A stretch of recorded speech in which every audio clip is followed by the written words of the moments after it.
我回来了，再熬一段时间，应该就能攒够武馆的学费了。武馆学费1年12两，我做6年攒了8两多，如今每人能挣10余文，再有1年左右就能去学武了。没人在家吗？江家平日紧巴，7、8日才开一次荤，今天这饭菜这么丰盛，难道是请了媒人要给我定亲？大哥，去洗完澡换身衣物再过来吃饭，我们有些事与你说。大哥，是一个天大的好消息。什么好消息？大哥，你知道陈为民吧？阳城极道武馆的武掌头，8品武者，我对他可是如数家珍。他怎么了？今早在包子铺，我恰巧遇到极道武馆的陈教头，他看了我几眼，还上手摸了我的骨，当场断言我可以练武。你不会是又想骗钱吧？大哥，这次是真的，包子铺的老板跟几位食客都可以作证。你还找好了托？不信你可以去问陈师傅。天地可见，这次我真打算好好练武，成为武者，重铸我江家辉煌。家祭无忘告乃翁，等我去极道武馆练上一段时间，自然见分晓。你不会已经报名了吧？没想到吧，我比大哥你先练武。你哪里来的银钱？爹，你就真信了江安的鬼话，舍得拿出这么多银子送他去武馆？我已向陈大师求证，安儿并非撒谎。若他真有所成，我们的日子也许会好过些。你们哪来那么多银子？家里空有大院，毫无值钱之物。江安又数次闯祸，家底早就干净了。等等，你们把我的钱拿去给江安交学费了？还差些，只能先拿你的垫付，等安儿学成。那是我的钱！我辛苦存了6年的钱，竟成他人嫁衣。练武的黄金年龄在30岁前，一旦过了气血衰败，事倍功半。我已22岁，面前的至亲竟亲手斩断了我的未来。不就是几两银子吗？用得着这么小气吗？等我学成，银两必双倍奉上。你学成与否跟我有什么关系？我现在要钱，我的……够了！你的钱怎么了？就不能用了？家里的情况你是清楚的。如今安儿有练武之资，你当大哥的还能不帮衬一二？等他练成，自然也能回馈于你。如果江安真有资质，我不介意帮衬一二。但是你们用了我的钱，用了我辛苦6年存的银钱，却未曾想过与我商量。商量什么？连你都是我生的，好吃好住供养起来的，我用些你的银子，你的意见就这么大，简直就是个白眼狼。可是你生我的时候也没经过我同意啊。我想练武想了6年，努力了6年，你们看在眼中，却未曾想过拿出银两支持。反倒是外人的一句话，你们便掏空家底，那能一样吗？你就算练武，也不一定能成，反而浪费银钱。安儿可不一样。好了，别吵了，先坐下吃饭，等安儿学成，肯定会把银两还你，娘向你保证。我花点钱便要挨半月谩骂，江安闯祸偷钱，却只换来几句责问。果然，这一碗水从来没有真正端平过。你不吃了，每天做工那般辛苦，不吃会饿坏身子的。不吃算球，饿不死的。我说到做到，等练武有成，能挣大钱了，银子双倍4倍的还你。怎么，你还要学人离家出走？在我16岁出去挣钱时，就经常补贴家用，再加上那8两银子，也算报答生养之恩了。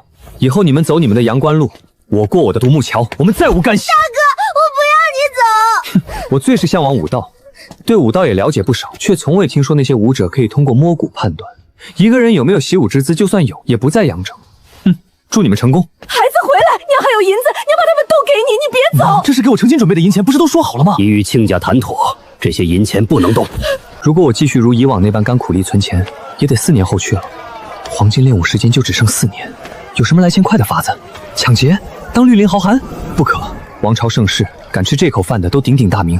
我一个小菜椒，恐怕第1天就得被人打死。做鸭，工友说赚的挺多，可人家细皮嫩肉。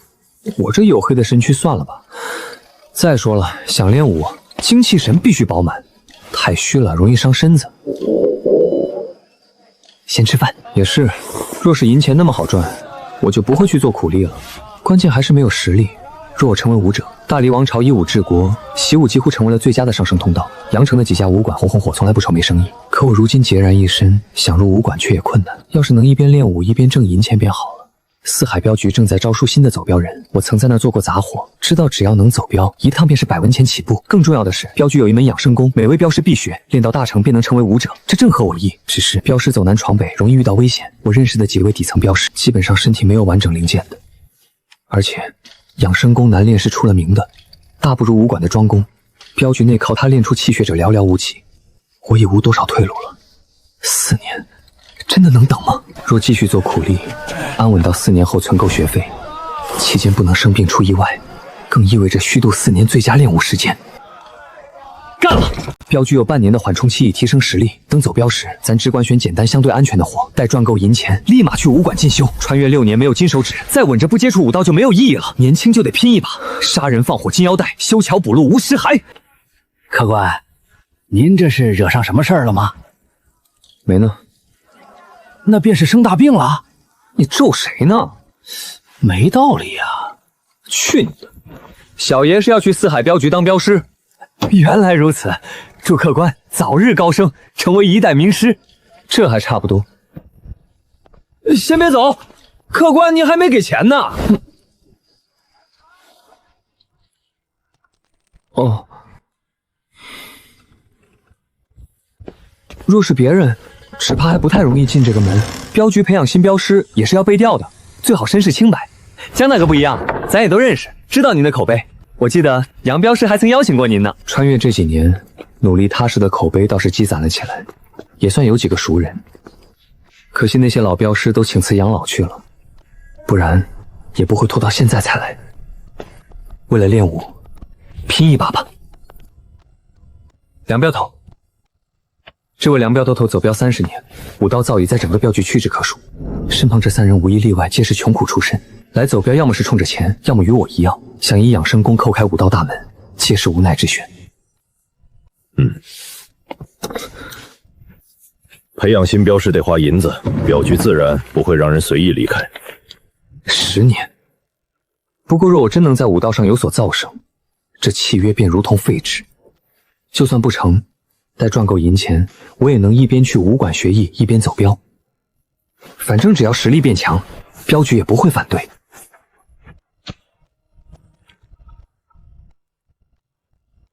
左边都是镖局大人物居住的地方，你们住在右边，切记莫要闯入。若你们以后有机会成为武者，倒是可以入住左边。武者，此处虽是你等住宅区，但里面也住着不少资深镖师，有些镖师脾气不好，你等莫要招惹，能忍则忍。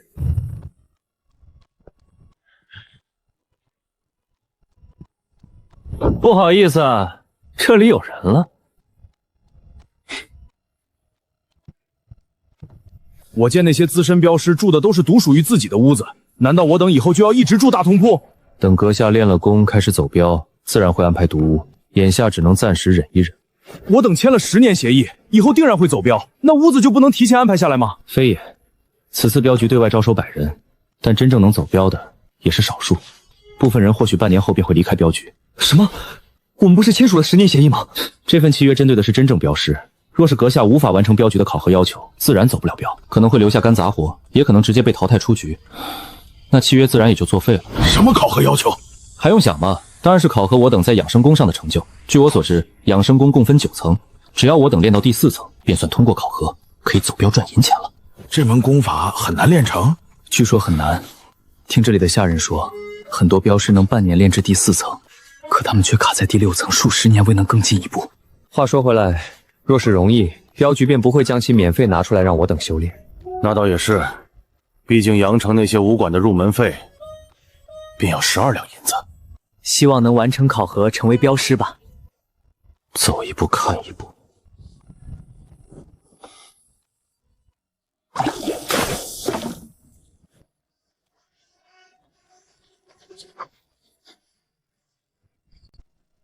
兄弟，借你点盐吧，下次还你。谢了。先走了。钱哥，你可算来了，兄弟，快过来，快过来，哥帮你把床位都选好了。钱哥有心了。诸位，人已招齐，梁镖头让你等一炷香后，在外院演武场旁的饭堂集合，过时不候。要开始了吗？肃静，列队站好。这位是我四海镖局的梁镖头，8品练皮武者。往后半年时间，便由这位镖头负责教导你等。8品，据说成为9品练血武者，很多士绅豪族都抢着请到府上做门客，每月赏赐很多银钱。若我成8品，不说荣华富贵，起码能够快活一辈子了。想什么呢？还8品？咱先将养生功考核这关过了再说吧。头，是直接开始吗？念到名字的走上来。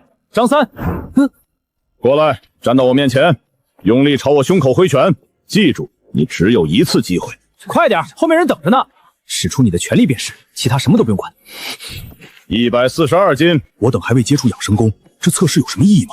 我听说刚练血的武者全力可是逾1000斤，自然有用处。镖头这是在记录我等的初始全力，等练了养生功，更方便了解我等的成长轨迹。原来如此。李四145斤，王五150斤，赵六140斤，183斤。孙七那是我们宿舍的，跟我关系颇好。蒋平155斤。不过此人面相在我等中算是最拔尖的。罗铁根150斤，钱德勒170，这是第2位远超平均水准的人了。此人看着才6尺，与我等差不多，权力这么高啊！可能这就是天赋异禀吧。赵大牛180斤。好了，测试结束，你等进饭堂吃饭。吃饭？真正的训练应该在饭后。管他的，一切听镖师的，干饭干饭！有肉，一大碗肉。兄弟，我们一个宿舍的，让2个位置呗。规矩点儿，好生排队，怎跟恶鬼投胎似的？多等会儿，要不了你们的命。你们吃你们的，不用管我。你们来我四海镖局，应该或多或少也了解到，我镖局需要的是强大的镖师，并非招手打杂的苦力。所以成为镖师前，镖局会尽力将你等培养的强大起来。而想要强大，武道便是路。只是我镖局既然选择免费培养你等，自然不可能如武馆那般以鼎鼎大名的庄功教授你等。所以你等能强大起来的倚仗，也就是我镖局独有的养生功。不过你等也不用妄自菲薄，养生功练至大成为武者。而且养生与庄功的修炼都有一个至关重要的共通点，你们知道是什么吗？天赋、保持纯阳，还是30岁之前？都不太对，很简单，吃，没错，就是吃。你等截至出境便是练血，内练自身气量源于自身，需要一点点挖掘出来。可是我等无时无刻不在消耗，若是光练不吃，不仅练不成，还会伤了身子，因为人体的气血消耗是有限的，这个时候就需要补足自身气血，也就是我所说的吃。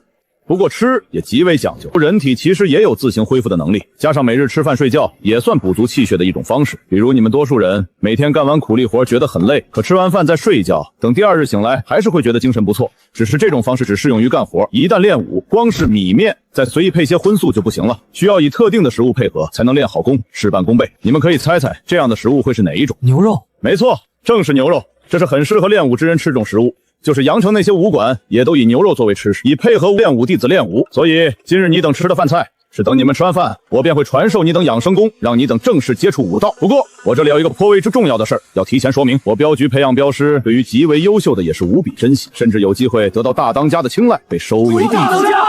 肃静！正如我所说，每次权力测试的前5名将受到更多关照。孙七、钱德勒、柳文生、赵露思，你们是这次的前5名。按照惯例，每一餐牛肉加倍，持续3天。莫小看多出的一碗肉，等练了武，你等便知这些肉在武道之路的帮助了。真香！3天一次测试，这是培养优秀之人的赏赐，也是我们竞争的开始。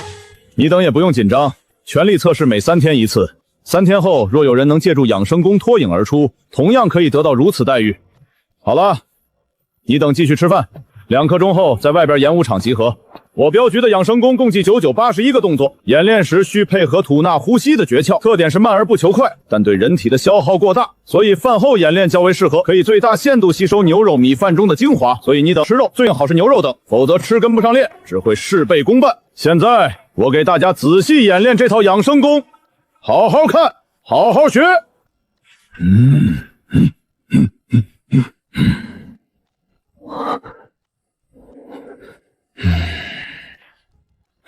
可记住了，谁上前演练一遍？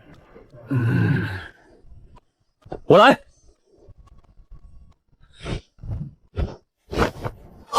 他难道全记住了？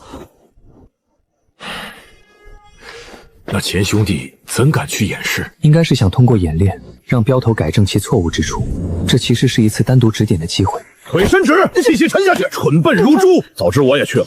江兄季知会的指点，为何没有上去？坚韧不拔，必有所成。只要我努力练下去，一定可以将养生功练至大成。这动作要领，我竟已熟记于心。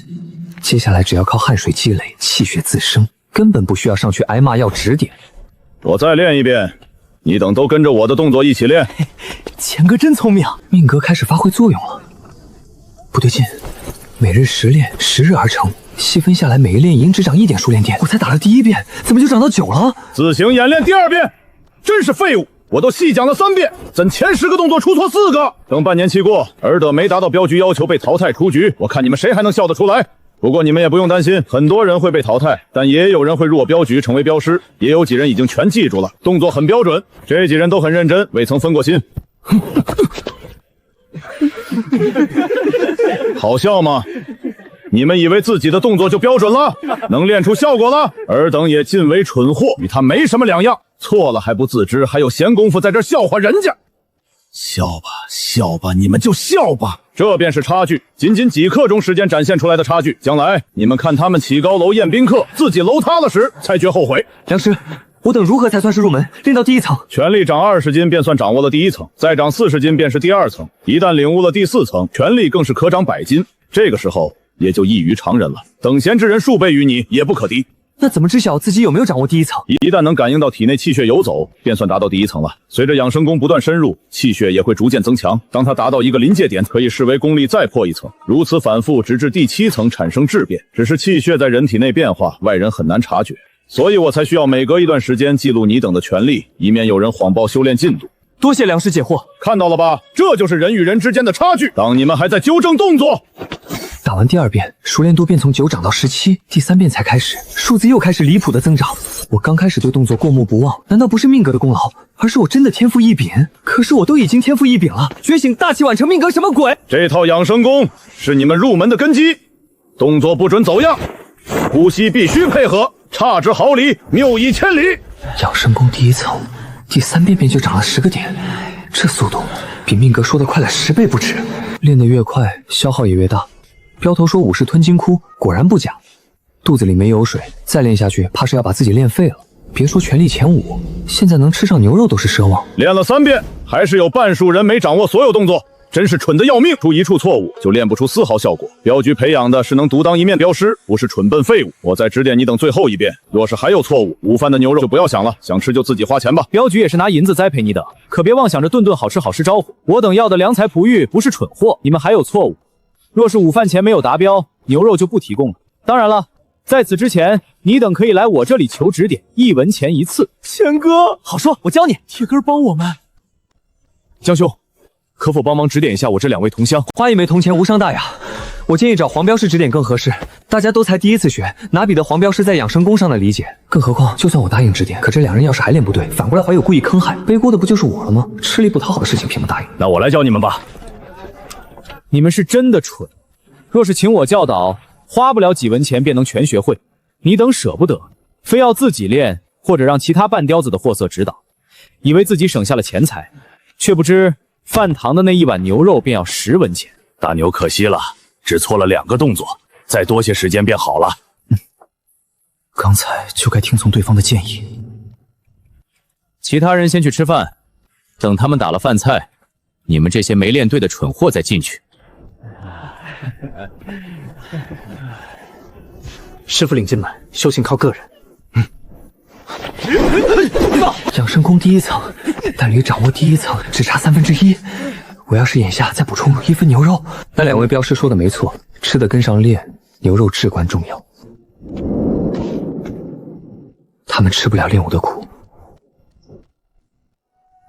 也罢，个人有个人的造化。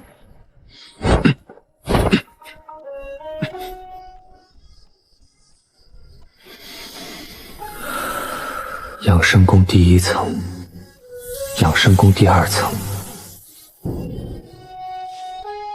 天赋可想而知。我不会去炫耀什么，没有强大的背景，没有过人的实力，若是过早展露天赋，很容易遭人妒。镖局镖师走南闯北，肯定会与人结仇的。若我早早坐实了天才之名，恐被仇家扼杀在摇篮里。枪打出头鸟，做人啊，还是稳健些。才练第1天，能有啥效果？那你呢？我倒是有些感觉，有把握几天内感应气血。还差1个人没有问。只要此人敢真的拍醒我，我绝对用160余斤的力气抡起1巴掌。人家在睡觉呢，不好打扰吧？明天询问也是一样的。也是，明天再问吧。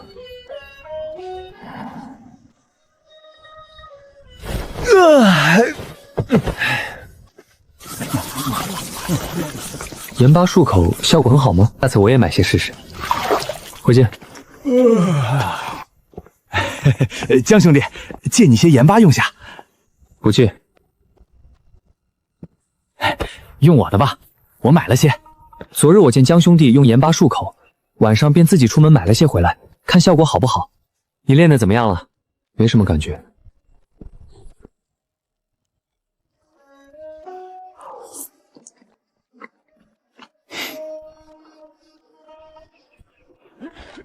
命格的效果肯定不会错，错的是我的身体。我的天赋太强了，演练完6遍便无力练下去，而且修炼的效果衰减了。果然，养生功1层更比1层难。不过以我的天赋，养生功很快便可突破到第2层，全力再长40斤。1天时间很快过去，进步神速。第2层只差2点熟练2便可掌握。只是这身体，上午精神抖擞，下午晚上便后继乏力。罢了，反正进展神速便是了。养生功第2层，养生功第3层，灵100，每日10练，1月即成。原来如此，气血的汹涌程度便是人体力量展露的开始。当我爆发1缕气血，便是养生功1层的力量，3缕则是2层。只要我在下一次全力测试时视情况爆发体内气血，绝对能排入前5，得到额外10步，同时隐藏自己的真实实力。要按命格所述，我起码要1年半载才能成为武者吧？还好自己是天才。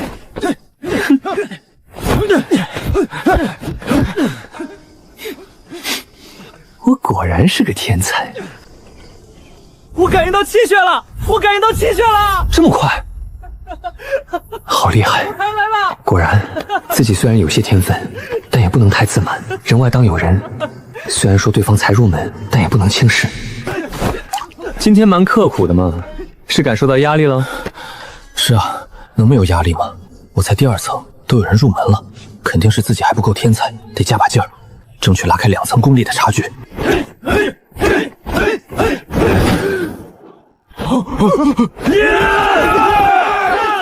镖头说的没错，练武要以吃养练，10步极其重要。明日全力测试，我必须进入前5。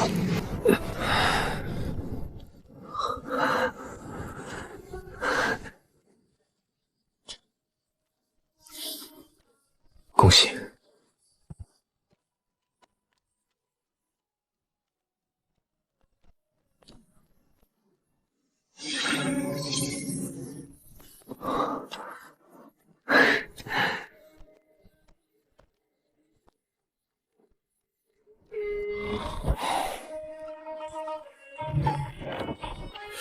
不是说养生功很难吗？怎才3天，便有4、5个入了门？谁知道呢？镖局那些下人是这样说的，要么便是这几人很有练武的天分。不是天分。钱哥，您洗完澡去哪儿了？我还找您呢。去了趟外域，拜见梁镖头。梁镖头与我说，养生功确实很难练。眼下有几人能在短短几日内入门，主要有2个原因。其一便是我等出身微寒，从小开始干活砍柴做苦力，这其实也相当于一种身体的锻炼。其二便是以吃养练，食补对练武很重要。你等都没有发现吗？那些入门的人都是从一开始选择吃2份牛肉的。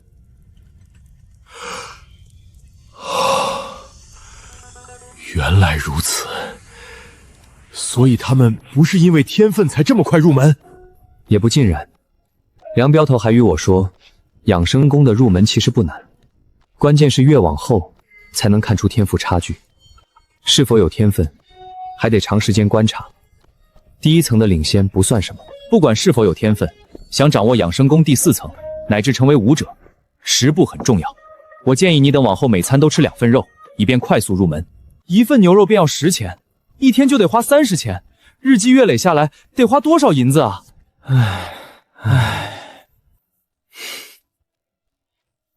钱兄，您是否已经入门了？什么？钱哥入门了？不用激动，情理之中，情理之中。他们能入门，我怎会落后于人呢？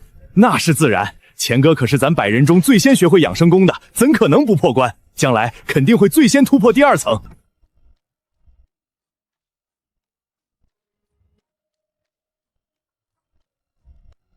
咱不是钱兄，哪能这么快？还是睡觉吧。明日是第2次全力测试，又将是钱兄大放异彩的时刻。慢，还差1人没问呢。明日再问呗。江兄睡着呢。这样做是否不妥？那谁，你练的怎么样了？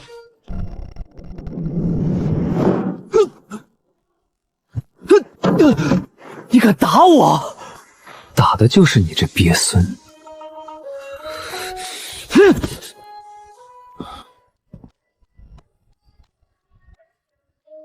都一个宿舍的，住在一起就是缘分。这事儿确实是孙正有些不对，将阁下弄醒。不过阁下出手打人更是不对。这样吧，你跟孙正道个歉，此事就这么算了吧。我道歉？道歉？孙正不对，你便一句话带过；我不对便得道歉，偏帮的未免太明显了些吧？孙正是有些错，可你不该出手打人啊！既然有错，为什么不承认错误向我道歉？还要我道歉？江平，就算是孙正的不对，你若不舒服，可以让其道歉，直接出手伤人，戾气未免重了些吧？那你倒是让孙正给我赔不是啊？可你已经做了出手伤人的事儿，所以扯平了啊！他弄醒我，我打他一巴掌，不正好结了吗？钱哥，与他说那么多干什么？直接拖下来打一顿便是。你以养生功入门，权力接近200斤，打他还不绰绰有余？此话休要再说，大家一个宿舍的，打架终归伤和气。钱兄说的在理，和气生财，和气生财。江兄为刚才出手道个歉，大家同住一片屋檐下，打人终归不好。和稀泥，你也配？蹭我盐巴的时候，咋没见你这么会说话呢？你别跟他一般见识，有些人就是气量小，得理不饶人。你气量大，此事要不打住，咱继续睡觉。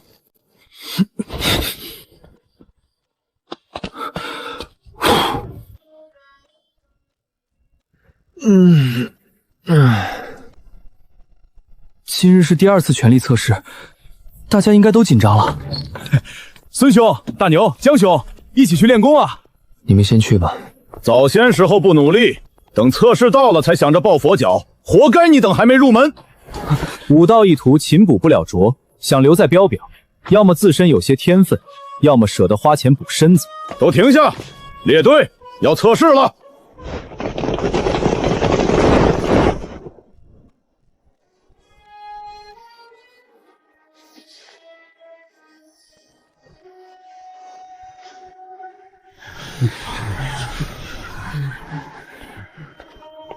上次权力排名前5者，有4位靠着多出来的食补，已经养生功入门，他们的初始权力偏高，我想超过他们，唯有展现超越所有人的养生功水平才有把握。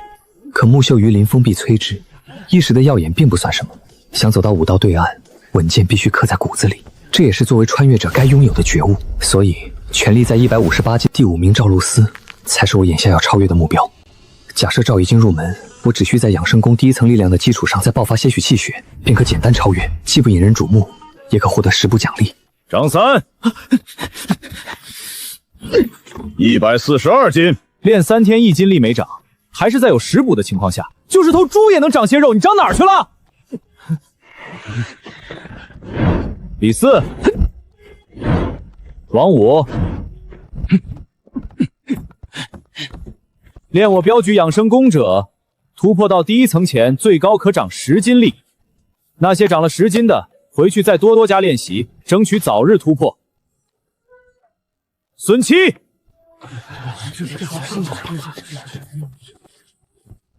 镖头得罪了。213斤，不错，不仅养生功入门，而且还能走得更远，只怕要不了几日便可突破第2层了。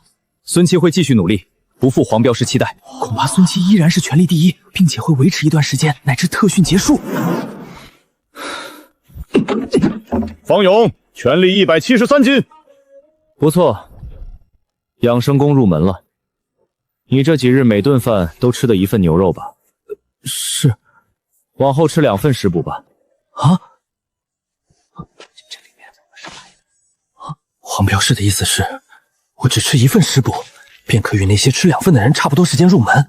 若往后吃2份，武道进度或许可以更快。赵露思，168斤，吃双份食补也没能入门，不太行啊。江平，面相不错，别说养生功也能入门吧？不大可能。 183斤，养生宫入门。刘兄，你被打脸了哦。往后吃双份食补。黄镖头说的是，突破第1层方与我初始全力相当，威胁不大。恭喜江哥，贺喜江哥！放心，有我。好生练功，突破的人莫要自满。养生宫入门易，后续破关却不简单。而没有突破的人，更该勤加练习，莫辜负我镖局的栽培。若有至武道者，当重补食。钱兄以后可得多提携提携咱们啊！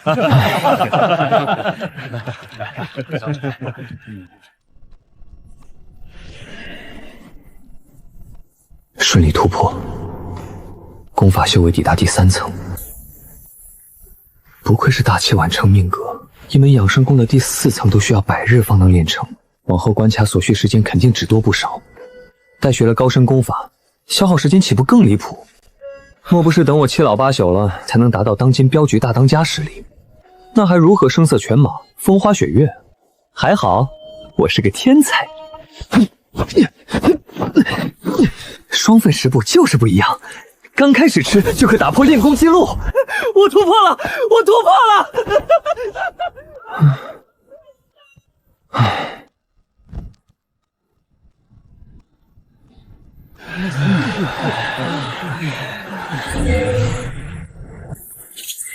按镖头所说，一旦养生功达第4层，也就异于常人了。等闲3、5人不可近身。养生功分9层，第7层便会产生质变，成为武者，而至第9层，则代表9品武者大成阶段，就是养生功的极限。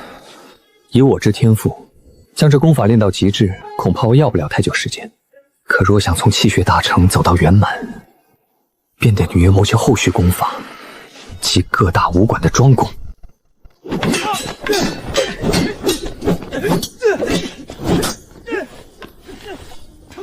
所以修炼快虽是好事，但想持续不断的强大，还是得尽快搞钱。我感应气血了！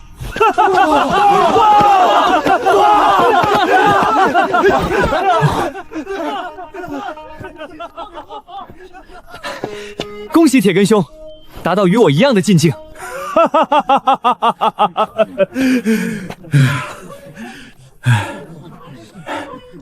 江兄弟，我突破了，追上你喽！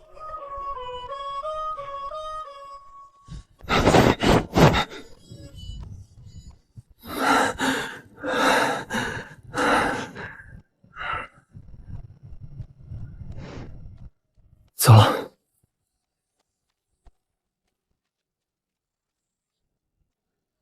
进度慢下来了。养生功确实名不虚传，以命格上所述的半年已成，便可知功法难度。这才第5层呢。但是话又说回来，哪怕放慢些，也只需不到2天便能突破，这就是天赋。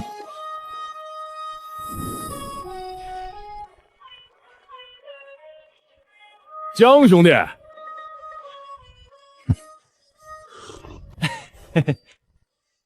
你们是没看见，那孙七的速度简直快得离谱，硬生生在半个月内就突破了第2层。果然，天下英雄如过江之鲫，不能小瞧任何人。唉，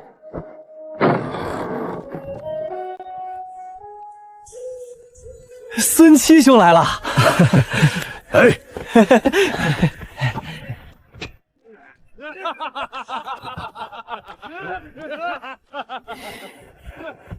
对了，恭喜七哥跨入养生宫第2层，你就是我们100人中最厉害的，铁根敬你一碗酒。哪里，不过是比你等多吃1份食补罢了。3分食补便有如此速度，搞得我都想花银子再补1份牛肉了。如若我能，若那8两银子还在，自己也就不会这般窘迫了。因人而异，食补固然对武道有裨益，但能否练成在于自身。就像铁根兄的那2位同乡，以及宿舍其他几人，也都吃的双份食补，到现在不也没见个响动吗？武道一途还是看天分的。这几人便是天分太差。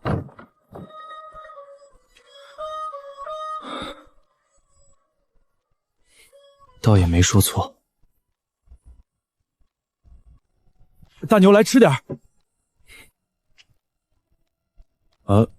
对了，话说牡丹巷里，算你妈毁了！你趁几颗这不搁的，以后就是要这些嘴叶四子了啊！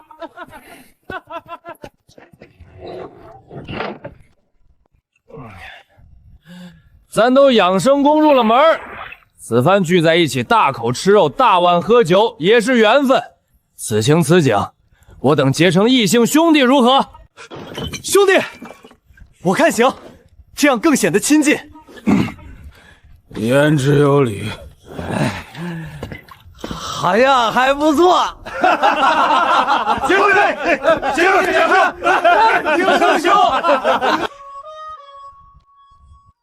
话说回来，小郑，当哥的先前听说你被人掌掴了，可有此事？完了，冲我来的！谢七哥挂怀，小事情已经过去了。怎么是小事呢？讲讲，若有委屈，当哥的给你出头。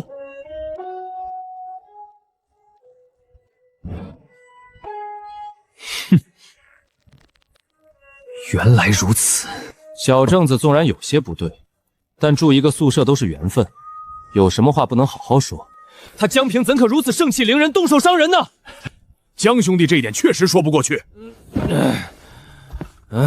把他拖下来，给咱的正子磕头道歉，此事才能算过去。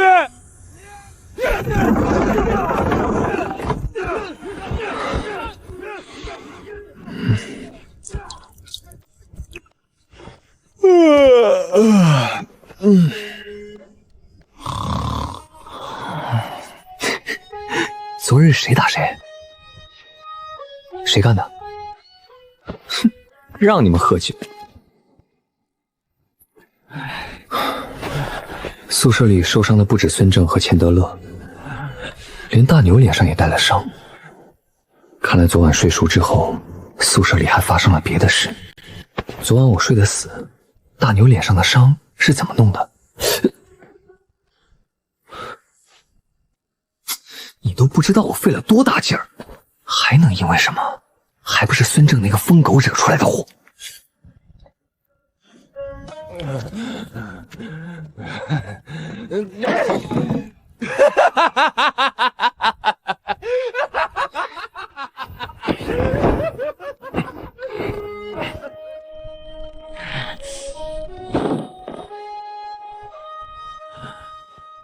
给脸不要脸的泼皮，要耍酒疯滚到外头去放！疯狗，别搞，喝凉喝奶！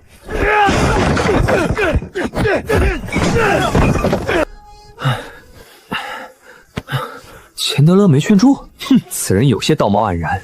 上次孙正与你之事，我还以为钱德勒有几分气度，原来也是位小人。他是权，不过却是单独制住大牛，让其多挨了孙正几脚。到这里便结束了？哪能啊！那孙正不止行为恶劣，嘴上也很会恶心人，不仅羞辱大牛，还将其另一同乡与其他几人也带进去了。然后那几人也不爽的出手，接着便是一边倒的胖揍。对了，那罗铁根没劝架，没劝住呗。同乡大牛一挑二的时候，他都不敢近身，站在一边干着急，像个怂包。那位往后怕是更嚣张了吧？可不是嘛！我现在觉得那天江兄的那一巴掌打得真对，孙正此人就是个缺心眼的货，以后宿舍只怕不得安宁。罗大牛，你找死啊！哼！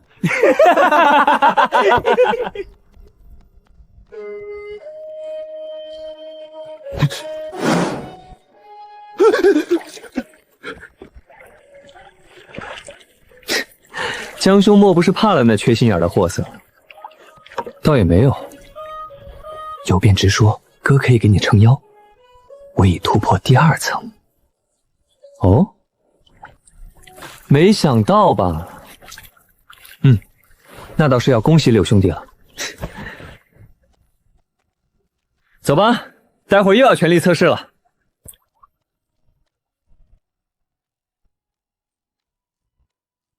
张三，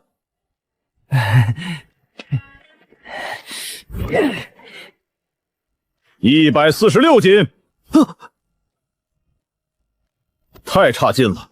吃了我镖局那么多牛肉，一共才长4斤全力，连入门的门槛都远远够不着。你回去后可以考虑去其他出路了。我镖局的牛肉虽然香，但你等莫以为可以一直享受到考核结束。想吃免费的午餐，就得拿出实力来。现在我正式通知你等，下一次测试后，还没有养生功入门的人将不再免费提供厨食，包括米饭。不是说提供免费饭菜吗？为何又突然不提供了？没有食补，我等还如何以吃养练？是啊，我已达到入门的门槛，若是接下来3天内没法突破，岂不是便无肉可补？人不行，别怪路不平。9天时间还不够吗？你等还想要多少时间来入门？1个月？1年？哼，没天分就是没天分，得趁早认清现实。若有人对这个决议不服气，可以站出来。没意见便继续。李四，孙七，这就是咱这些人中最厉害的，最先入门的是他，第一个突破第2层的也是他。他不会想一直霸占权力榜首位置，直至结束吧？那是我兄弟。 253斤。继续保持。孙七会的。七哥第一人。方勇，222斤。如果我没记错的话，他上次的权力是170余斤，一下子就涨50斤权力。此人竟然也突破第2层了，而且还不声张，直到此时才揭晓。哼，前5格局又要改变，江平得让位置了。黄镖师，这养生功好像也不算太难吧？继续保持吧，江平，加油，争取这次别给咱前5的人丢脸哦。好嘞。等等，这小子不会又一声不吭的掌握了2层功力吧？权力227斤。六兄，您话又说早了。你莫再纠结于他之前发生的事，以后见他能忍则忍，万不能再招惹。对了，这是孙七兄让我与你说的，若生矛盾，他不会出面。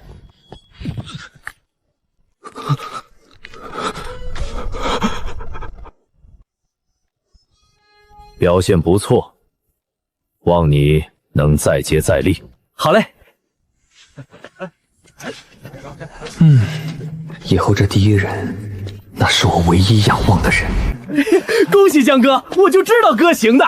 此事当贺，晚上得喊咱宿舍所有人凑点钱，给江哥好好庆祝庆祝。不用。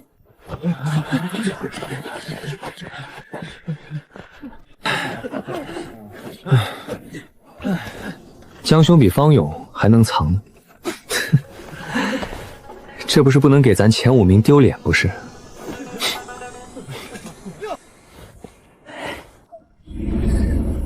？205斤。钱德勒，拜什么拜？你也配向我行拜师礼？拜师礼，他也配？年轻人还是得踏实练功，待入了镖局，再想这些有的没的。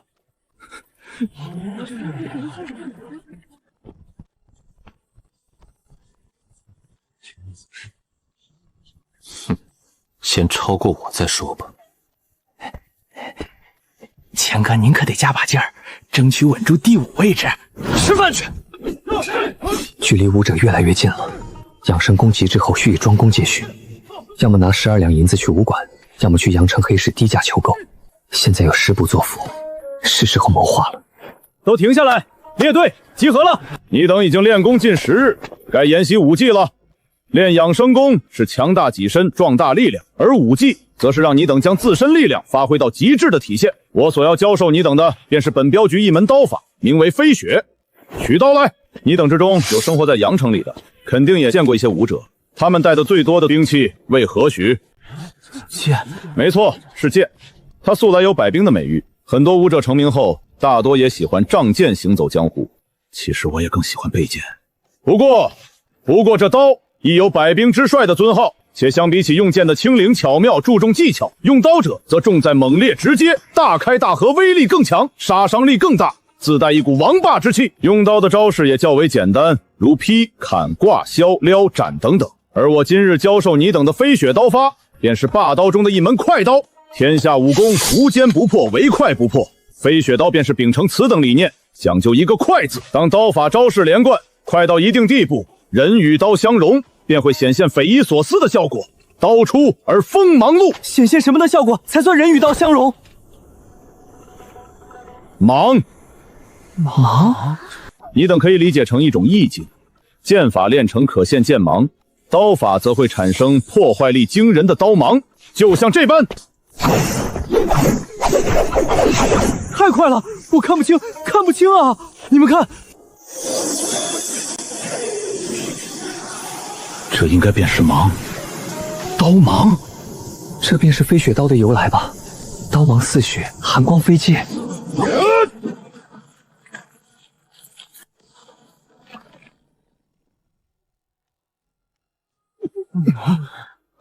镖头，要练多久才能达到您这般境地？刀芒似飞雪，因人而异吧。我练飞雪刀10年，方抵大成境界。而且这只是大成，还未圆满吧？岂不是说这门快刀比养生功还要难练？这门快刀确实很吃个人天赋，而且它没有圆满一说。若真要说圆满，便是另一个层次的刀境了。哦，什么层次的刀境？先说飞雪刀吧。这门快刀共分3个层次。第一层次入门，连贯掌握刀式后，初步领悟人与刀结合的奥妙，可显露10道刀芒。第二层次小成，刀芒再长30道，大成则一次性释放100道芒。不过随着层次提升，力量消耗也极大。一般而言，只有到了武者阶段，才可轻易施展很多次。当然了，大成与否不是你等眼下该考虑的事儿。你等这半年时间，只需让飞雪刀法入门，即视为合格。这也是成为我镖局镖师的第2个要求。我练飞雪刀10年便算完全掌握，可之后20年始终未领悟那一次到这一刀境，便是刀气领域，以刀芒蜕变而成。刀芒勉强离体2-3尺范围，就是可绵延有数10丈，就是8品武者的铜皮铁骨亦可洞穿，杀人于100米之外。这么强？若是不强，镖头又怎会20年未悟此境界？整个四海镖局，也只有大当家与另一镖头踏足此等领域。放眼整个阳城，那都是了不起的人物。好了，闲话少说，这些都离你等太遥远。现在我教授你等这门快刀的招式，当你们将刀法连贯使出，也足够厉害。方勇、江平，将筐里的木刀分发下去。一把木刀也有3斤重，2个人还是有些吃力。柳文生与孙七也出来帮忙。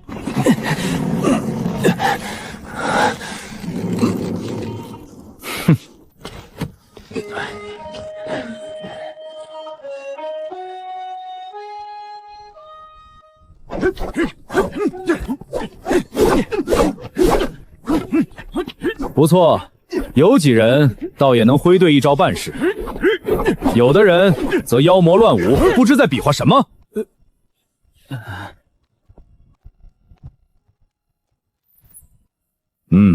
还是等梁镖斗正式教授吧。喂，有必要这么双标吗？这就是初中的好处吗？不用怕被前辈苛责。镖头的刀很快，我自然看不清，可他的脚步以及手腕发力处却是记下了。接着我在脑海中回忆效仿，我的武道悟性不会更逆天吧？好了，让你等自行摸索的差不多了。最优秀的2人也都只是练对了2、3式，接下来跟着我练。看好了，这招讲究的是稳，力从腰发。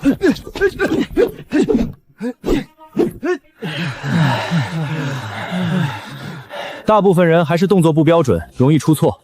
江平，你出错的有点多哦，得多加努力。这逆天的血型，好嘞。你若有不解之处，可以直接来询问我。好，那黄镖师对待江平的态度也太好了吧？对我等不是冷嘲热讽就是苛责。哼，谁让人家养生宫2层，大概率成为镖局镖师。这几人的招式都已规范，并已不用再听镖头讲解，可自行练刀了。不过你们也不可自满，刀法不比养生功，想见到成效会很耗时间。你等需要坚持，先学会招式的连贯，再勤加练习，领悟快刀的奥妙所在。继续。不行，还是不够连贯，太慢了，太慢了！快点，再快点！再练！此人养生功底尚可，刀法悟性着实平庸，不足为惧。你这小子走神想什么？我在琢磨刀法要义。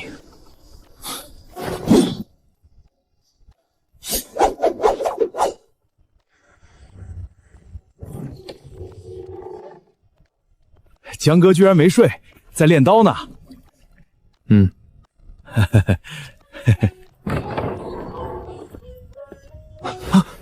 一下子软了，欺软怕硬的主儿，怂货一个。就是，也幸亏江兄实力出众，将之镇住了，不然得多不安生啊！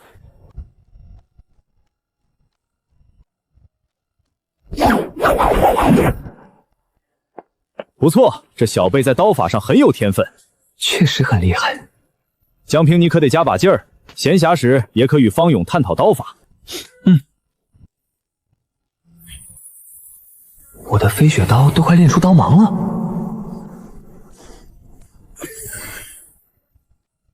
命格还是照常发挥，不过俺是天才。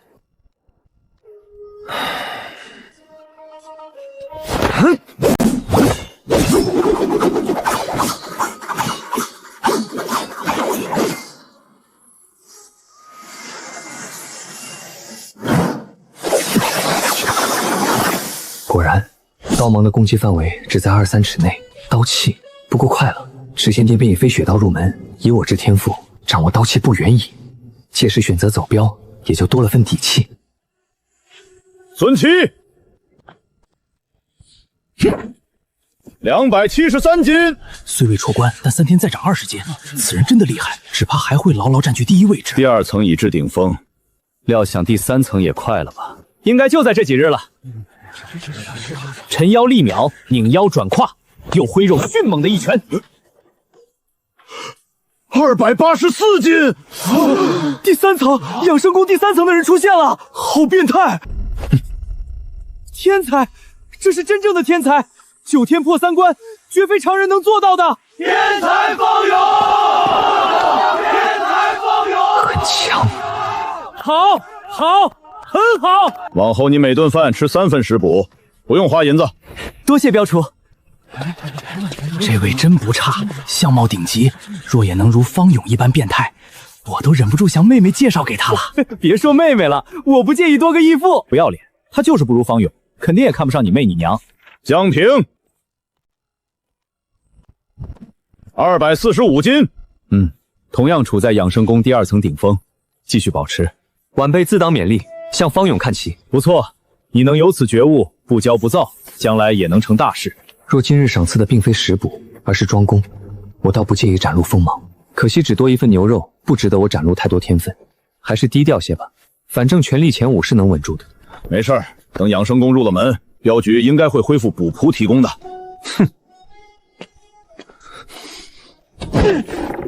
废物，也想攀龙附凤？没想到吧，我追上你喽，排在你前面。那得恭喜柳兄了。算了吧，哪门子的恭喜？那位才是人中龙凤。镖局待有人才出，各领和风遭3感天。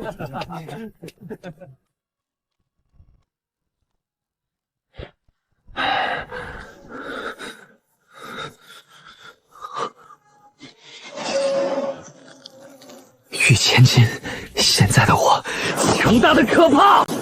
按照养生宫所述，一旦练到第8层，气血便可离体1寸有余，形成血罩，勉强抵挡刀剑。不过我修炼速度太快，不到半月便突破武者，此等天赋若被人察觉，恐生祸端。往后动用力量必须藏拙。练血是消耗气血的过程，我为气血武者，练功的时间相对更持久了。不过武道一途在松弛有度，不能勉强。飞雪刀法已至小成，寒盟40道，若能练出飞雪刀气，便可御敌80丈开外。只可惜，能掌握刀气的刀客在阳城屈指可数。江哥，您还在练刀吗？说起来，今日下午我在演武场都没见到江兄的身影呢。哦，我在宿舍外的空地上多练了会儿刀，这边清静些。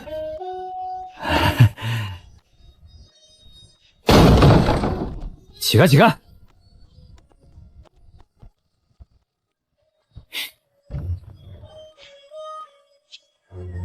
钱哥，恭喜突破第2层啊！不算什么，尽管突破了也难入前5。事情说不准，万一钱哥您厚积薄发，一下子迈进前3都有可能。前3或许难，再入前5还是很容易的。你想啊，第5名的权力与突破后的你只有10斤差距，他们已至极限，若不入第3层，将再无寸进。而你还有很大进步空间，这2日内涨个10粒金权力，重回前5，轻而易举。话虽如此说，凡事也有万一嘛。方勇，您突破第4层了，运气好，勉强迈出了那一步。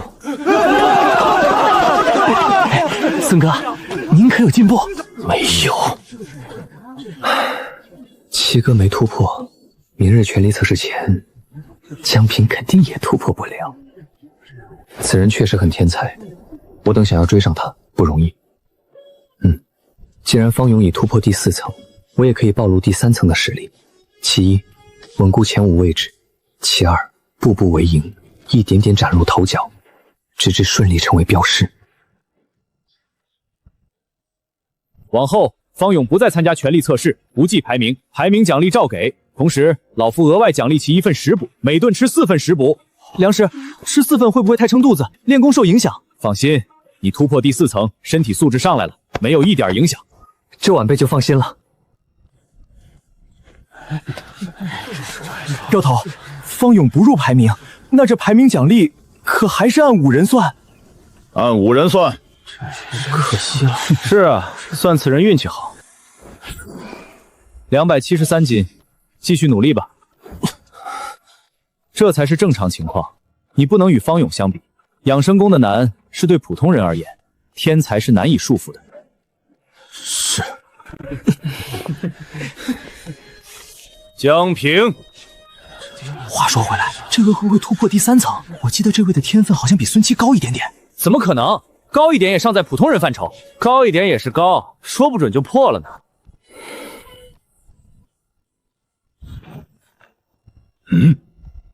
275斤。我说什么来着？江平的天分就是比孙七高，这下可还有话说。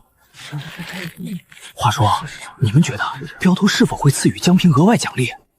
看来江平虽有些天分，但差了方伟一截，故而无法入镖主法魔。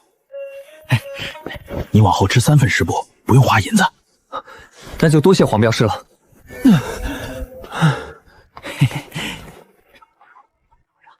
镖头喜欢天才，所以投资方勇。黄镖师同样也是惜才，所以选择投资有点天分的我与柳文生。黄镖师是不是也赐予你1份食补？话说回来，你宿舍真是藏龙卧虎。这次突破养生宫第2层的2人，皆是你们宿舍的，一个钱德勒，一个罗铁根，想必将来也能成为镖师。有没有想过结交，往后一起走镖，还能照应1、2？你不是看不上趋炎附势、欺软怕硬的人吗？此一时彼一时，我以为自己天赋出众，不将任何放在眼里，谁知出了个方勇。人还是得服气，既然得不到最优待，还是得拉拢些人物，往后在镖局也能过得舒坦些哦。不过我拉拢江哥比那2人强100倍，你怎么接近方勇？此人太倨傲，我给其送过酒，他却目中无人，喊宿舍人一起喝都没邀请我上桌，还问我为什么没走。天才嘛，想来入品之后，这等食补的作用微乎其微了，这投资怕是白费了。咱不会从黑变成白骨吧？应是随着境界越高，身体状态发生了些改变。我江平绝对称得上天赋异禀。不过，我深知明哲保身的道理，纵有过人之处，行事还得处处小心谨慎为之。江平，一起去洗漱。不了，你们先去。孙正，咱走。这罗铁根以前见你可都是一口一个哥喊着，点头哈腰，最近怎么转性了？谁知道呢？走吧，江哥，洗漱去。待会儿还有权力测试呢。唉，现在我才知养生宫之难，半月过去，还是卡在第2层。张三，孙七，263斤。小孙还是没突破第3层，养生宫有这般难吗？都半个月喽。看来大家这段时间都有些懈怠啊，练功如逆水行舟，不进则退。好平淡的测试，我感觉没有了方哥，少了些惊喜感。敢问梁镖主，现在晚辈每顿饭同样吃4份食补，早在10天前便将养生功练至第3层顶峰，之后也依然保持每日苦练，却为何始终未见突破第4层？因为瓶颈。瓶颈？所谓瓶颈，虚实之间。简单的来说，当你努力做一件事到某种境地，再也无法精进分毫。不过你一直坚持做下去，过了一段时间又茅塞顿开，又可继续提升，这就是破开了瓶颈。当然，也可能是继续卡在那里，再如何努力也无法寸进。就如我镖局许多资深镖师，养生功练到第6层就无法再突破了。这一停滞，有的是几十年，也可能是一辈子。一辈子？武者前的瓶颈其实不算难事，只要持之以恒，还是可以掌握6层功力的。当然了，如果有比牛肉更好的食补，亦可借助其中强大气血，刺激身体5脏6腑，以达到快速冲关的目的，乃至成为武者。有比牛肉更好的事实？自然是有的。有一种生长在我大列北方的特别牲畜，体型似牛，名为灵犀，不吃草而食肉，其肉比一些滋养气血的名贵药材药还要猛烈。你等若顿顿以灵犀肉做补，突破瓶颈，也不过几日的事儿。这样的食补，为何镖局没提供？白嫖习惯了是吧？不敢。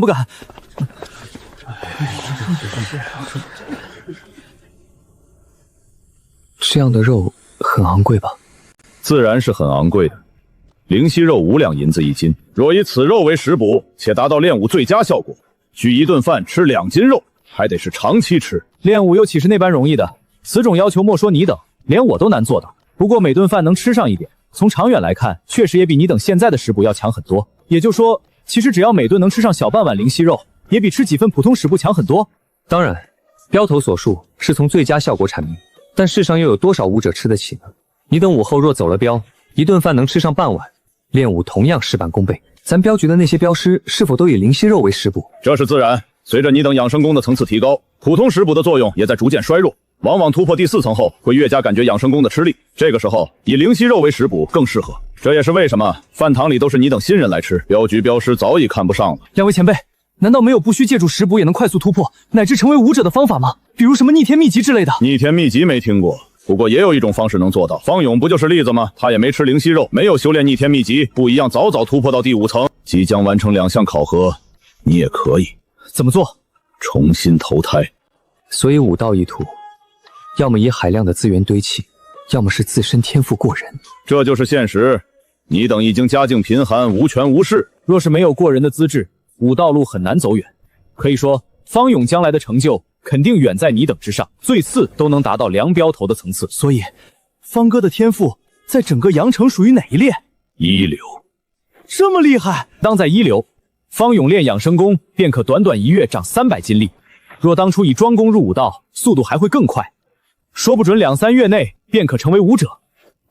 如果放眼整个大黎呢？一般。黄镖主说的虽然不中听，却也是事实。你莫要小瞧天下英雄。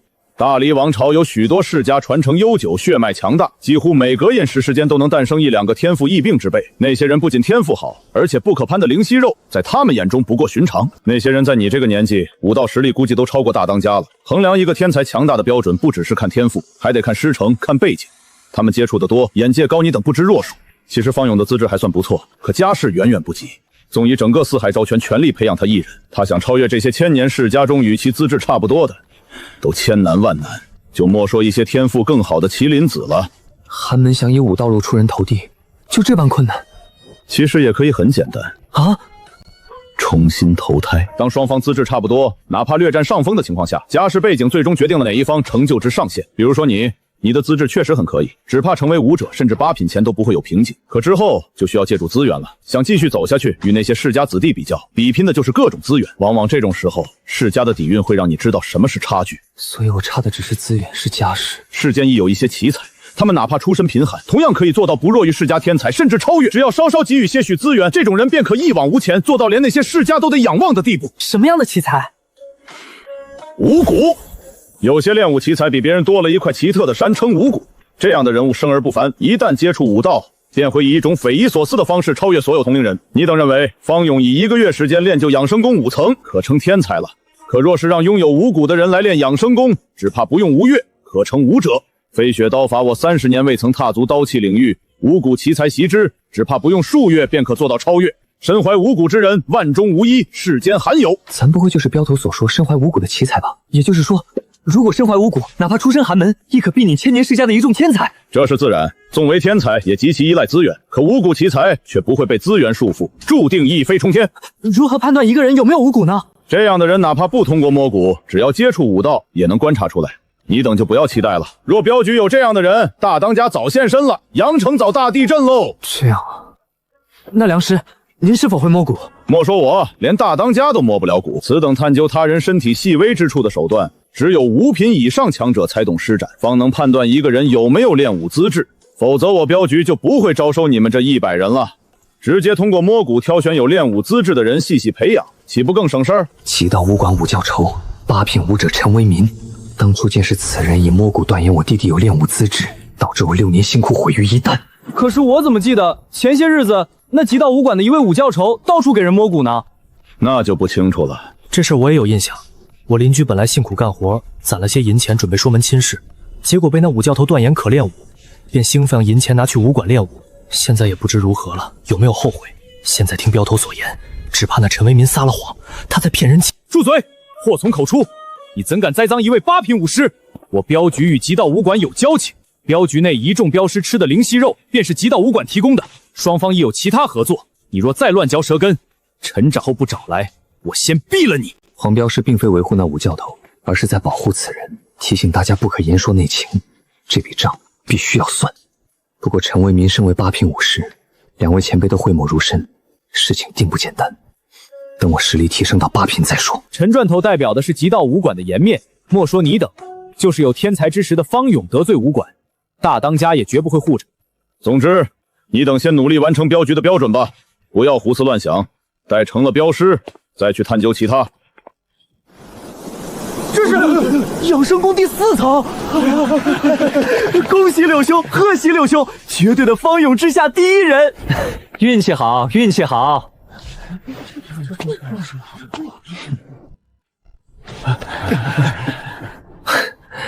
你这家伙真让我有压力。陈为民是个巨大的潜在威胁，趁着我弱小无名，必须尽快成为镖师，挣银子买庄公。据说柳文生与江平的关系极好，2人也深受黄镖师喜爱。既然深受黄镖师算什么？又不是良师。这倒是，镖头曾说，武者之后每一步都极消耗资源，又吃天赋。黄镖师此生怕是难达到镖头的实力，而镖头又极喜爱方哥。论后台靠山，这2人肯定不如方哥的。不过这2人的天分也着实不得小看，会不会突然追赶上边哥？重新投胎或许还有可能。养生宫难在一层比一层艰难，我破第4层仅用4、5日，可是突破第5层却用了半月时间，时间跨度直接翻了3倍。而这2人天分不如我，突破第4层都用了半月时间，想达到我之境界，耗费时间可想而知。届时我还会在原地吗？方哥自然是一骑绝尘，更何况我的刀法快要入门了，就在这几日。什么？方哥真是天纵奇才！这江平当真是位人物，并非绣花枕头。只论实力，只怕仅在方辉之下，要胜过柳文生3分。你们看，这刀法越来越有镖头的影子了，是不是要入门了？应该差不多了。我严重怀疑，这位在刀法上的成绩不弱于方勇，很可能会做到超越。哎，怎么走了？我都悟了些诀窍，再多观摩会儿，我肯定能有大进展的。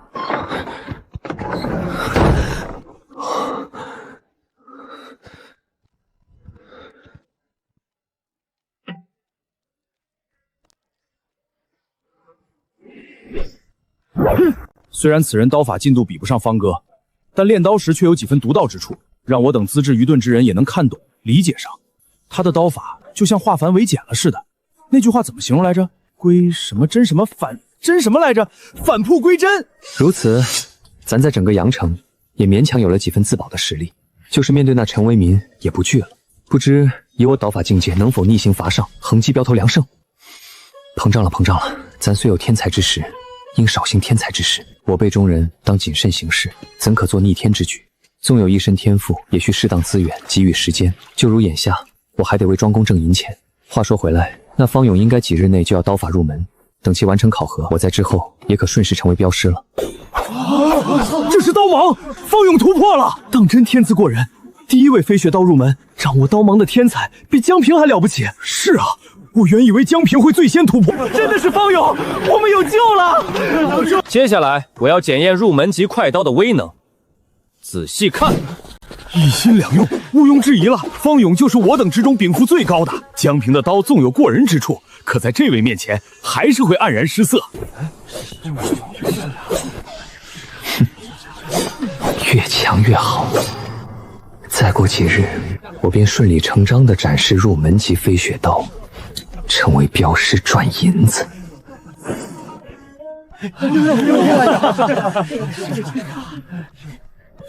还是方哥好，哪像某人，我向其提问都爱答不理的，不就是仗着有一丝丝禀赋吗？这个小人，确实是个小人。我当时怎会与其喝酒吃肉呢？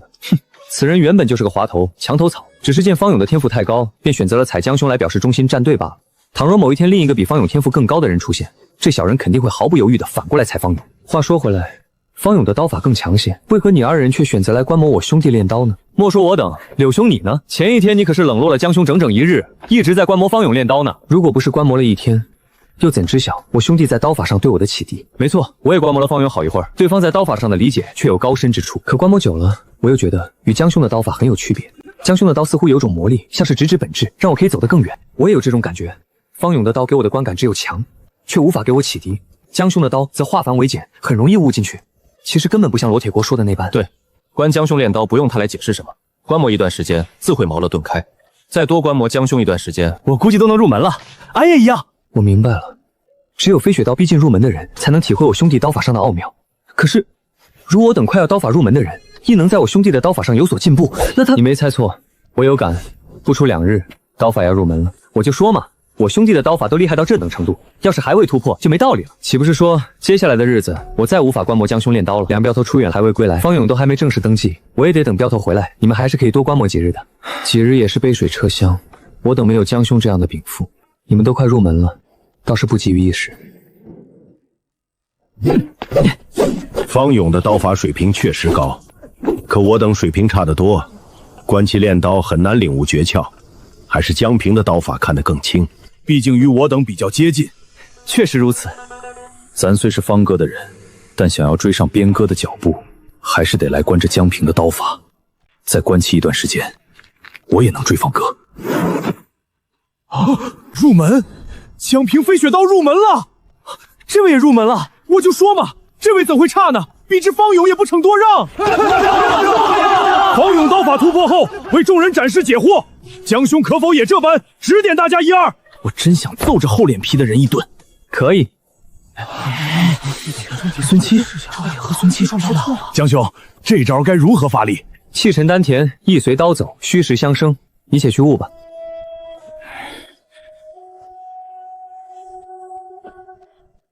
江兄，您为何不练刀了？既已入门，更应努力练刀突破小生才是。刀法入门后，我感觉想再有突破，需要花费大量时间。我的修炼速度太快了，若是不尽早换得庄功，就没法进步了。老江，你怎么了？没事儿。对了，镖头他们还未归来吗？回来了？不对，我为何不知？你从哪儿得到的消息？等等，你不知？我是听我舍友说的。昨日上午，梁镖头与黄镖师就已回来。接着那方勇就被叫过去了，镖头没叫你，并未。你别不高兴，人方勇天赋好，被镖头看中很正常。这么偏心，都要告假了，离开前好歹把俺也喊去登记上呗。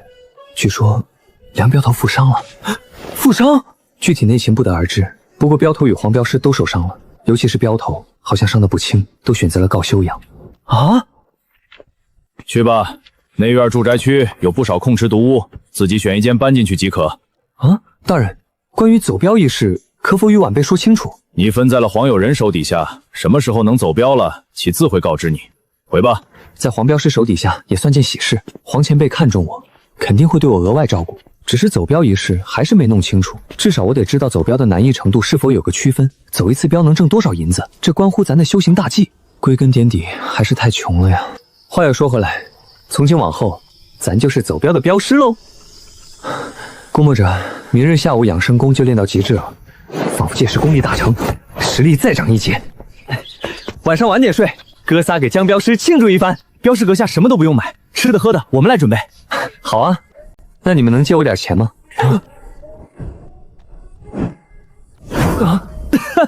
我这里还有3两多，江哥尽管拿去。江兄第一次开口，我怎会小气？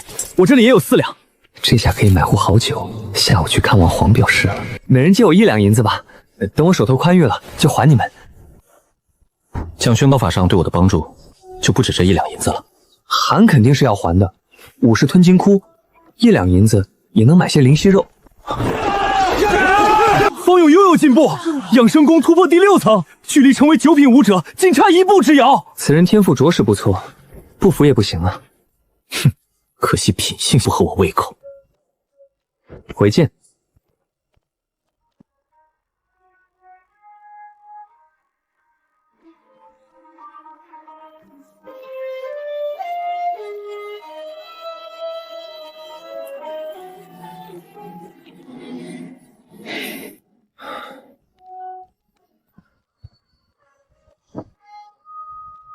黄镖少，您的伤势如何了？伤得不重，休养几日便可恢复。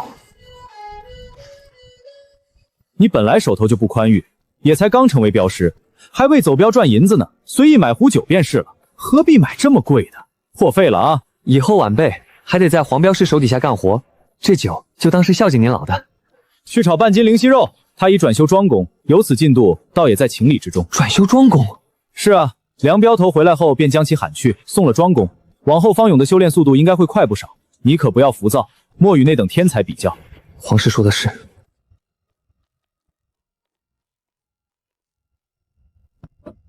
以你之天分，虽不如那方勇，也能以养生功成就武者。不过若真要如此，反而浪费了你的黄金时间。若是修这庄公，还能趁着黄金年经段多有一些进步。这银子你也拿着。皇师，这送的太多太贵重了，把银子也收了。长辈赐，不敢辞。庄公与养生功有相通之处，转修起来颇为容易。不过若你有不解之处，可以来问我。好。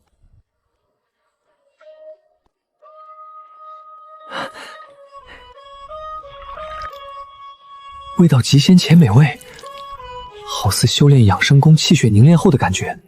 一股庞大的气血在体内散开，身体暖暖的，好似东阳初照，说不出的暖和。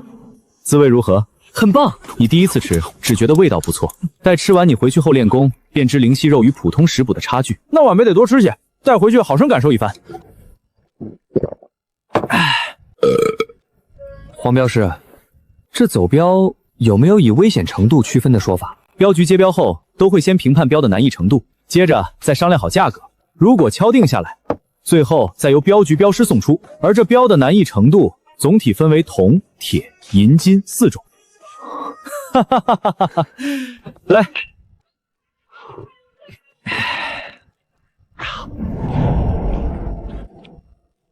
铜镖最为容易，时间短，路程也不远，多在几个县城之间来回跑，也是镖局内大多数镖师所接之镖。但最低也得有一位武者镖师坐镇，一趟下来。如你这样的普通镖师，能赚个100至300文不等。铁镖路程长了些，有一定危险性，因为货物贵重，倒是容易遭贼定计。不过我四海镖局在附近10余个县也有一定名声，黑白两道都会给些面子，出事的概率小。一趟下来，普通镖工都是半两银子起步。那前辈，像您一般接的是铜镖还是铁镖？我的实力还算可以，逼近8品武者，多数时候愿接些铁镖。要是实在没镖，也只能接铜镖了。这样啊，将你划在我手底下是我的主意。你现在也知道我爱接铁镖，所以跟我的普通镖师也能赚不少银子。而你刚成为镖师就随我走镖，大多数时候一趟镖是能赚半两银子往上，这听着就非常不错，算是美事。或许会引得一些资深镖师羡慕。不过我说了，铁镖的任务不算轻，会有一定危险。你才刚成为镖师，且有些天分，当有不错的未来。若在我手底下夭折，那就遗憾了。此事你要慎重考虑。若是不愿随我走镖，我可以做主，给你换位老镖师练手，待你实力强大了，再随我一道走镖也不迟。何况银子是赚不完的，得有命花。晚辈愿跟着前辈，换了人晚辈还怕不习惯呢。也好，反正我接铁镖这么多年，也没出过闹性命的事。关于走镖的细枝末节，待你往后上路了，我再与你细说。你应该也知道，我这次随梁镖头走镖负了伤，连总镖头都有些狼狈，底下人更是死伤不少。我等这次接的镖便是银镖。银镖？银镖一般都是去往陌生的地界，多数时候更是出了昌平府，去往我四海镖局完全触及不到的地方。人生地不熟，完全是两眼马黑，摸石头过河，所以危险程度极高，很容易出事。至少在我走的几次银镖里，没有一次不出事的。既知很危险，为何前辈还要接着银镖？唉，穷啊！走一次银镖起步都是100两银子，谁又不心动呢？原来如此。话说回来，这次总镖头走镖失败，对我四海镖局也有一定影响。自从事发后，我镖局的镖量就减了1-2成，损了些熟客。而且这次事发很突然，那些盗匪司完全冲我们来的，我严重怀疑是阳城另一镖局在下黑手。下黑手？你莫以为镖局面对的危险仅是那些贼寇，这是利益之争，同行最是冤家，甚至有时候官家都会出手。官家？大黎太平盛世，各省却常有贼寇绿林汉，银镖必然会出事。你当真以为那些贼人活得久是他们实力很高吗？黑中有白，白中有黑，自是这个道理。世上哪有一成不变的，无非利益二字。受教了。所以这次银镖出事，很可能与乘风镖局有关。我与梁镖头私下讨论，有过怀疑，不过这事难以找出证据。就是知道是对方干的，我们也做不了什么，顶多下一次对方接银镖时，咱还回去便是。这样吗？对了，金镖有何危险？金镖，曾经我四海镖局的大当家，与乘风镖局大当家联手，并且请阳城几家武馆大高手随行，共计7位6品武者，接了1次金镖。结局是7大高手1死2废4重伤，底下人死伤无数，2家镖局也差点解散啊！后来2位大当家断言，武道不入5品，金镖不可碰。5品？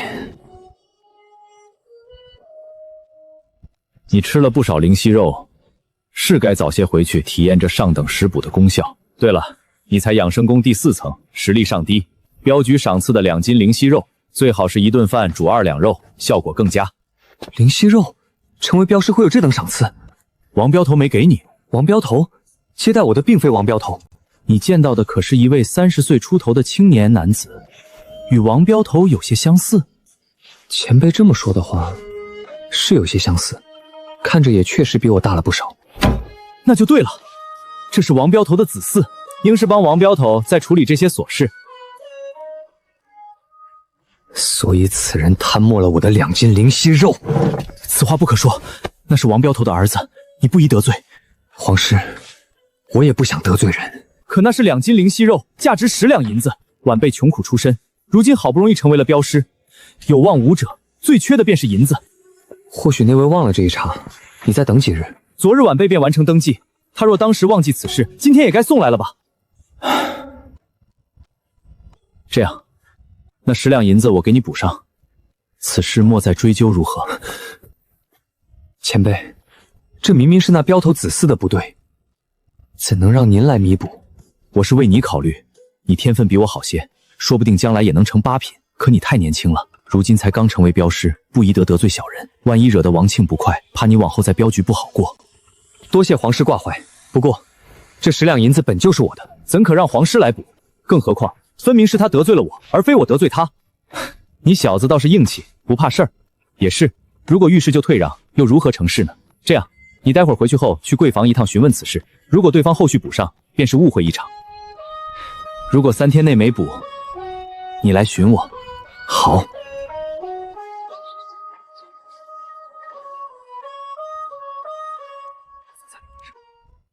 行，后续会给你补上。对了，我名王生柱。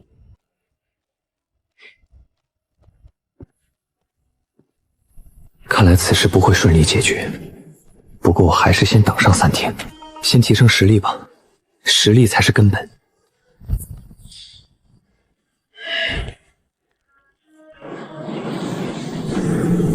是因为我的境界高了，只吃几两灵犀肉效果不足，得按梁镖头所说的标准吃，才有明显影响。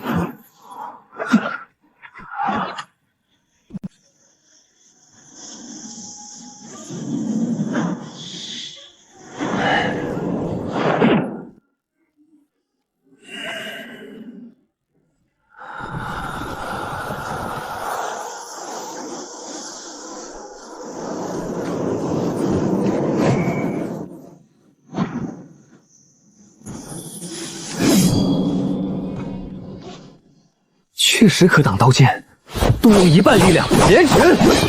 这血刚强啊，优缺点明显，威能强悍，可也不持久，仅能施展剑持2刻钟。怪不得镖局考核的一个硬性要求是练得刀貌，这等技法很有杀伤力。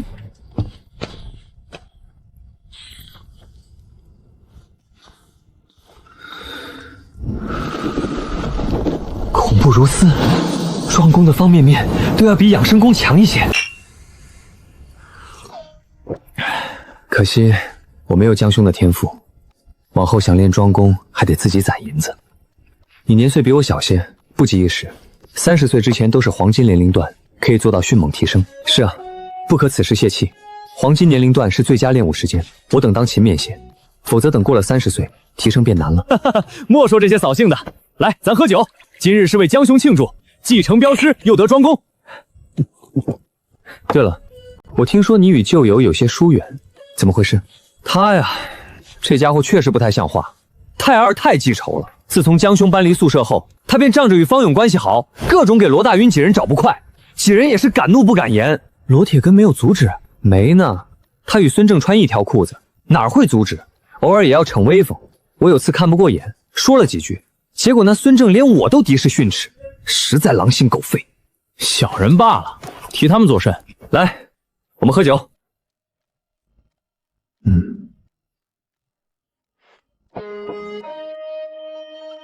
喝酒。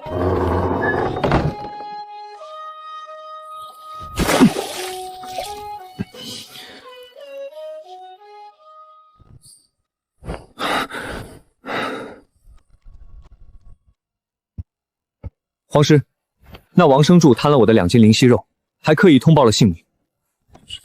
这还真是个愣头青啊！连普通镖师的2斤肉都贪，还如此明目张胆，他是有多缺银子啊？你不要急，此事我会与梁镖头禀明，一定会还你一个公道。晚辈是不是还得等？2日内必会有结果。那便有劳皇师了。皇师，晚辈已突破第5层了。好，你的天赋比我想象的要强不少啊！只怕30岁之前8品板上钉钉，7品都有望。媳妇儿，去炒1斤灵犀肉，顺便把我珍藏的好酒拿出来。今日我要与小江不醉不归。还得是庄公啊！若我从一开始修的是这门功法，速度只怕不敢想。想吃灵犀肉便自己去饭堂买，吃多少买多少。怎么是20两？这是镖头对王生柱的惩戒。若非此人是王镖头的子嗣，惩处还会更重。你且安心收着，王生柱不敢找你麻烦。若有什么事儿，可与我说。那得多谢皇师与梁镖头了。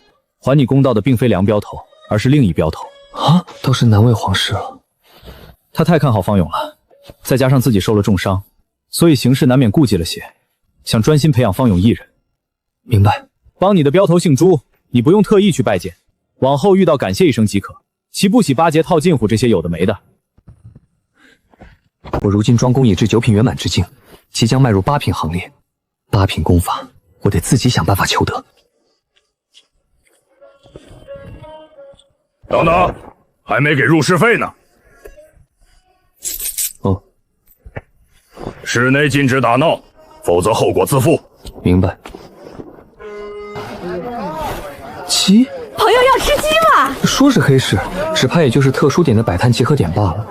或许有宝贝，应是不多。新鲜的灵犀肉，2两银子1斤了，先到先得。极道武馆的庄公含泪大甩卖，只要5两银子。烈阳剑法，极道副馆主祖传剑法被俺偷来了，想要的快过来买啊！过了这个村就没这个店喽。能不能别卖个东西就打着我极道武馆的名号，还烈阳剑法？这分明是连剑气都使不出的破烂玩意儿。谁让极道武馆威名十足啊？不打你们的旗号，别人如何愿买？朋友，8品静秋功20两银子拿去。足下也知8品功法在阳城有好几种，可首推便是极道武馆的静秋功。此功练皮效率最高，效果最好，而且有机会练出金皮。骗3岁小孩罢了，也好意思与9品武者这般讲，还练金皮？你去问问极道武馆的馆主，他练出金皮了没？去问问武举榜前10的陈安，他8品时可练出金皮？来，这是朝阳武馆的8品功法，效率同样很高。至于金皮就别奢望了，无人能练。不过我这门功法只要13两银子。你等如此堂而皇之的买卖武馆功法，不怕被武馆盯上吗？功法确实珍贵，不过在5品前，食部比功法更重要的多。一门功法几10两，可是花钱在吃的上面却是10倍100倍。足下能有今日实力，在食部上花的银子还少吗？那倒是，我为了练武，花的银子都不下1000两了，实在没银子了，才来黑市碰运气。这就对喽，武馆的功法才值几个钱，可为了成为武者，为了更进一步，咱花在吃上面的银子何其之多。所以你想啊，武馆要挣银子，何必在区8品功法上禁言？只要练的人越多，就都得从武馆那里买灵犀肉等食补，这才是大头。黄金练武时间在30岁之前，武者为了迅猛提升，就必须吃最好的食补，才能走得更远。所以啊，我等其实是在给武馆招揽潜在的客户，他们还得感谢咱呢。极道武馆的静秋宫价格昂贵，只因有练出金皮的一丝可能。虽说希望渺茫，但武者皆有奢望，江平自然也抱有这般期待。欢迎下次再来。今晚打个秋风，此人买8品功法，只怕实力不弱，真要对这人下手，容易引起官家注意，得不偿失。不怕，雪帮的2当家不是最近缺银子吗？那位可是8品武者，且就在这里。再加上你我灭杀此人不需太多时间。干了，这就对喽。正经买卖哪有杀人越货来银子快？咱又不是良民。8品功法借气血之力淬炼皮肉，静秋宫更是其中顶尖，内容精深晦涩，若无名师指导，极难吃透。但江平天赋异禀，仅片刻便已明悟大半。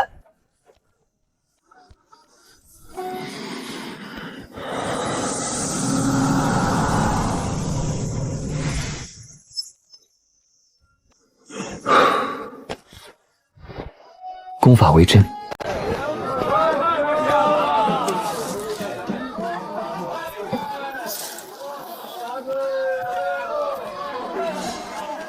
有人跟着，怎么盯上我？何时出手？他应是注意到我了，不过无所谓。待会儿你们2人先去试探其实力，我下黑手。我怎觉得你没混迹过江湖，出门在外连一门腿法都没学过？这般不讲武德，我都给你送银子了。不够啊！我要你身上的！跑江湖的一出手便是几百道暗器，往后我也要如此，还要给暗器上涂毒。快刀飞雪，四海镖局的有点麻烦，不过不碍事，杀了便无人能知晓。炼血圆满，果然是个高手。刀光剑影罢了，我们苦修数十，这点招式谁都能施展。你善快刀，我精通快剑，今日便分个高下。老家伙真强，以一敌2还不落下风，怪不得来买这8品功法。你这老登真是聒噪！江平此刻没有再伪装沙哑的嗓音，显露出清朗年轻的本音。啊，不是老家伙，是位年轻人。不要被表象迷惑，此人刀法如此精湛，怎可能是年轻人？他故意如此，是想让你2人露破绽，可见其实战经验之足。也是，世上哪有那么多天才，又怎会让我等遇到？哪个不是长辈手心里的乖宝宝？再战！8品，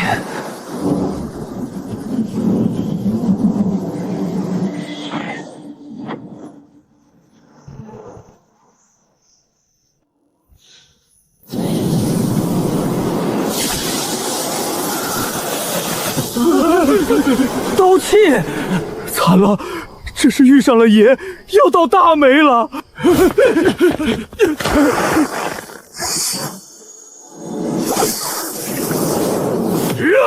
一层晶莹剔透，犹如温润宝玉般的钢剑外服，双目8品皮，刀剑不可摧。我是雪帮2当家，饶我一命，必以封侯报仇报答。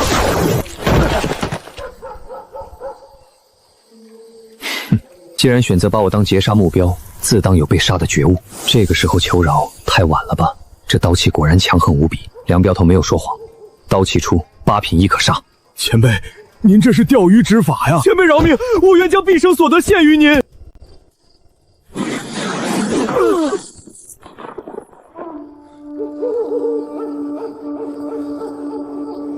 要来人了。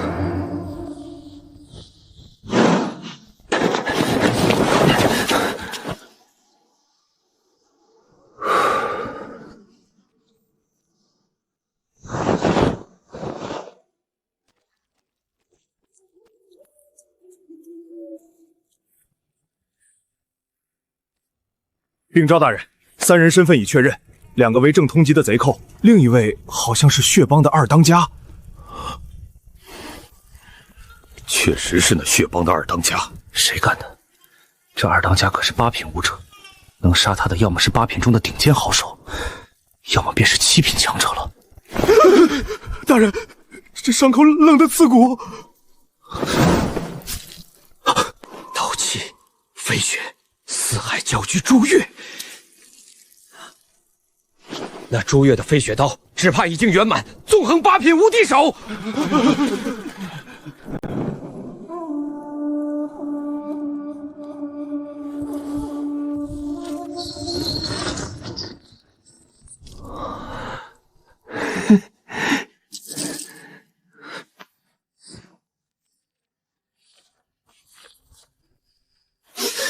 怪不得这些贼寇喜杀人越货，这才是最挣钱的买卖啊！曾经因8两银子差点陷入绝境，如今800两在手，窘迫的日子一去不返了。静秋宫和另一家武馆的8品宫，主修静秋宫，闲时翻阅互补。乘风剑，这次我展露飞雪刀，只怕事后已被查出来。虽怀疑不到我，却还是让镖局瞩目，往后少暴露飞雪刀为妙。这剑法正好替我伪装身份，往后出手便以这敌对镖局的乘风剑迎敌，谁还能查到四海镖局身上？嘿嘿，我真是个天才！追云腿，7品练骨功，这是极道武馆的好东西。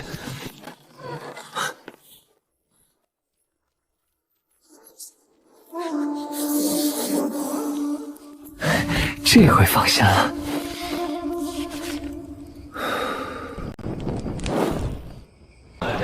听说了没？斩了那恶名远扬的二当家之人，似是四海镖局的镖头朱越。此事我也有耳闻，一手飞雪刀气惊艳全城，曾经以9品之境逆行伐上，斩过8品，倚仗的便是这刀法极致，也只有他有这种实力。会不会是别人？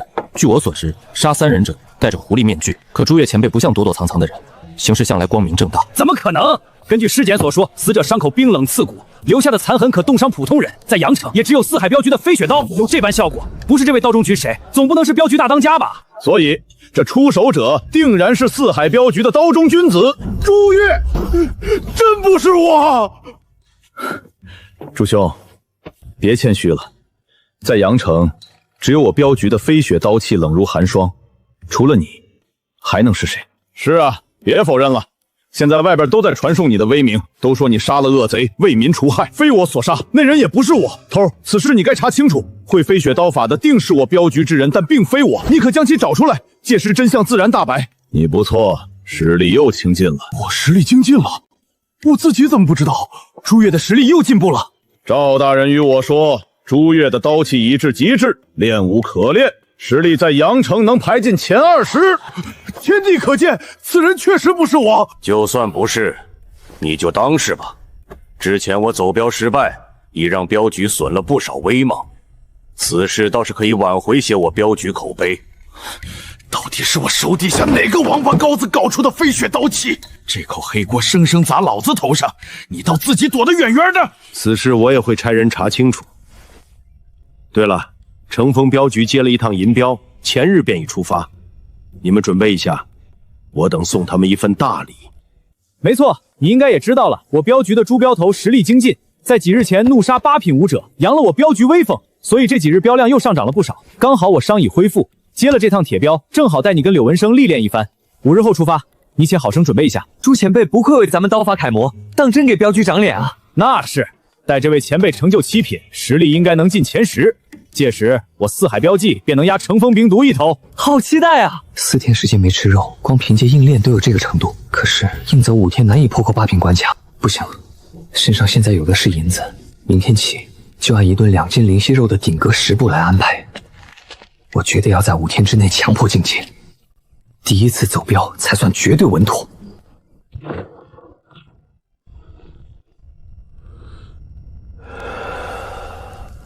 爹爹，今晚有肉吗？没有，你娘亲去集市买豆腐去了。今晚咱吃咸菜滚豆腐。吃了多少天咸菜了？女儿想吃肉。没有。可是二哥都能吃肉，为什么小希不能吃？哭什么？你哥正在练武，需要吃肉养身子。等他成了武者，你想吃什么山珍海味都行。可是二哥都好些天没去武馆了，跟嫂嫂天天在房间里。老头子，孩子有消息了！孩子有消息了！毛毛躁躁的，什么消息？孩子呀，咱的孩子平儿，我打听到他的消息了。大哥！你打听他做甚？还没死？你说什么呢？娘亲，大哥在哪儿？小希要找大哥。你大哥就在阳城里，没走远。街上卖菜的王大娘说，今早看见平儿随着一行人出城去了，好像是四海镖局。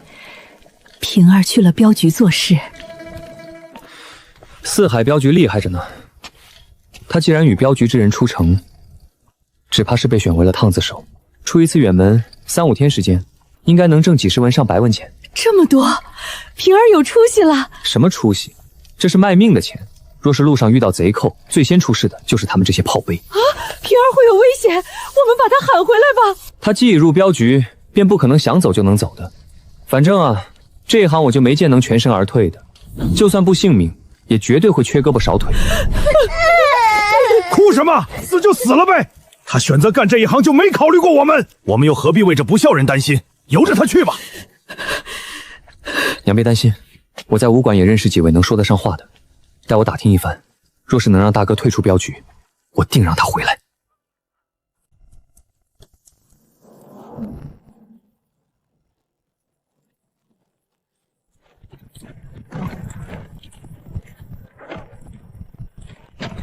江兄，你的肤色怎么越来越细腻了？咱是在同一个太阳底下练功的人吗？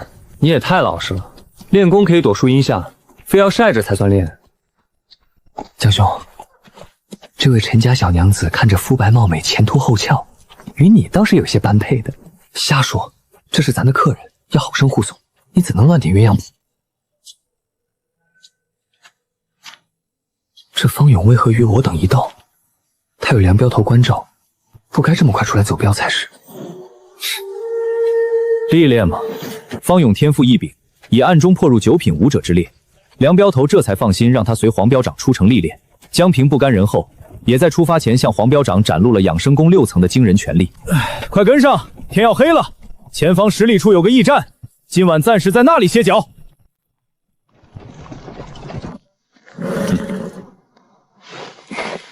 有劳了。是不是香香的、软软的？是啊。都小心点儿，这是客人的货物，若是损了，有你等赔的时候。瞧把他能的！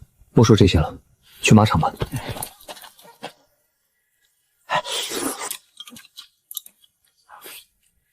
皇师，还有多久能到云县？明日下午便可到了。是否太慢了？有些耽误我修行。不慢，多数货物在前3个县，之后我等便可轻装出行，夜间也可赶路，来回也就7、8天时间。皇师，我镖举旗帜只升1半，是有什么说法吗？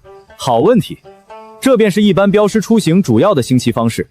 下半旗意为仁义镖。仁义镖，你也可以认为是一种暗号，意思是希望各路英雄给个面子，赏口饭。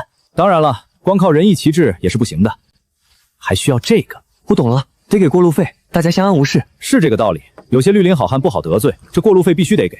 弱一点的乌合之众则无需理会，1年到头稍稍意思一下便可。不过你不用担心，这一趟走的都是官道熟路，只要不走陌生的路线，一般都不会有事。那皇师，若是接了镖后，能否再接私货？只要在一条方向上，镖局也不反对。不过若是为了利益走陌生路线，一旦出事，镖局自会重罚。有一车货，便是我接的私货。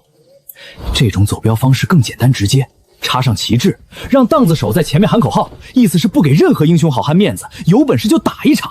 当然了，敢走威武镖的，要么背景深厚，要么本事超群。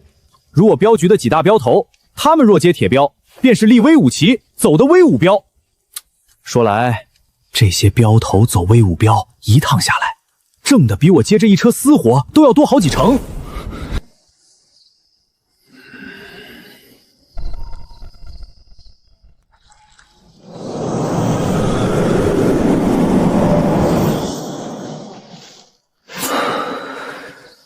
畅快！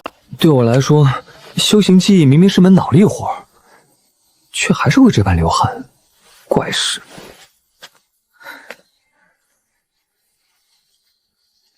你这是在练功？是啊。怪事，来时怎未听见动静？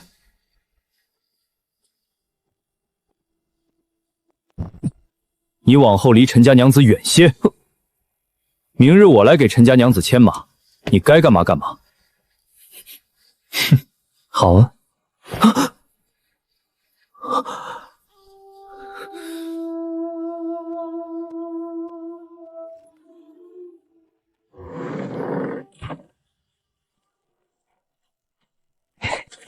慢，你将牵马的活让给他了？怎的，你也想牵那匹马？我倒是想找陈家娘子搭话，可人家都没正眼瞧过咱。我就说吧，那姑娘有些自卑。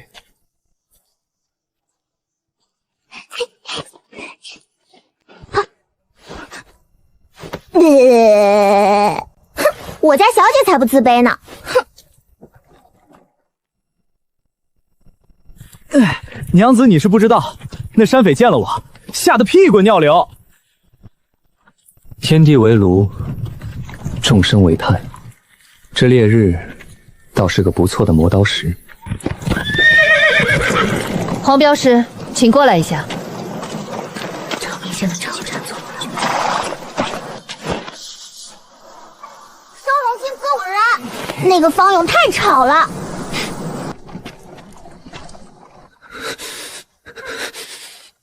你与陈家娘子第一次见面，尚未熟识，不该这般唐突。黄镖师，我改正，能否与陈家娘子说明，让我与江平换回来？都没吃饭吗？走快点，磨磨蹭蹭成何体统？此子还需磨练。比想象中的要小不少。此县相对贫瘠，无论是武者数量还是实力，都不如我阳城。先将货物送去，吃个饭略微休整，便继续赶路。不住店了，都赶1天路了。晚上走水路，在船上可以歇歇。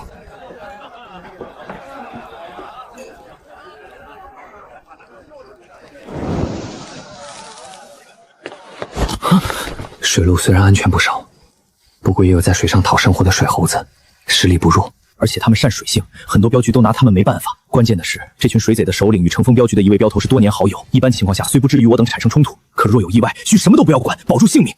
可惜你已在走镖的名单中，不可当逃兵，否则我现在都想让你打道回府。那位首领的实力如何？8品，与梁镖头的实力差不多。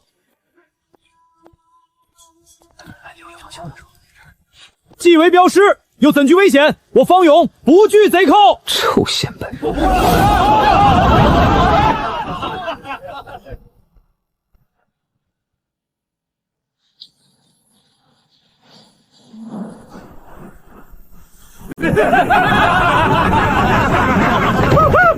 是黑水帮的船！快，所有人都给我过来！走镖是人情世故，可我等狱匪能避则避，这样也能少损些银两。实在避不开，再出面也不迟。这也太憋屈了！我等行事光明磊落，却要避开这群水猴子。势比人强，何况这也是为了多挣些银子。若是少去这次麻烦，你等还能多分些银钱。走江湖好有意思呢！滚开！四海镖局的，别当龟孙了！爷爷知道你等在船上，出来吧！不可，他们的首领可是8品武者，你纵有病符，可未成长起来，不宜与对方起冲突。哼，若我修得刀气，又何惧这帮偷鸡摸狗的？你刀法大成了？快了，有天赋真好。他天赋很好吗？很好，在阳城应属一流之列。确实有几分真材实料。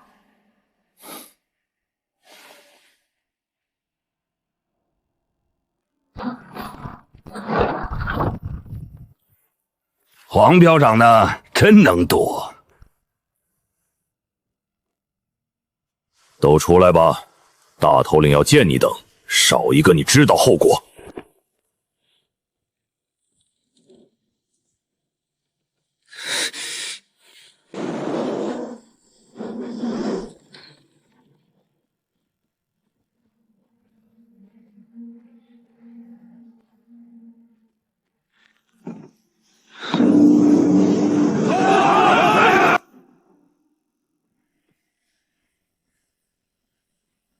都杀了！不会第一次走镖就要丢掉性命吧？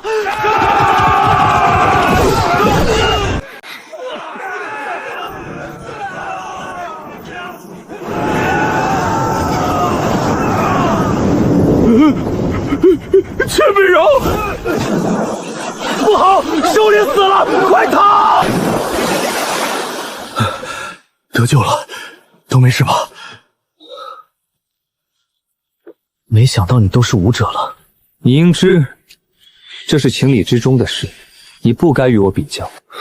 你这家伙也一声不吭的将刀法练到了小成阶段，不值一提，与方兄比不得。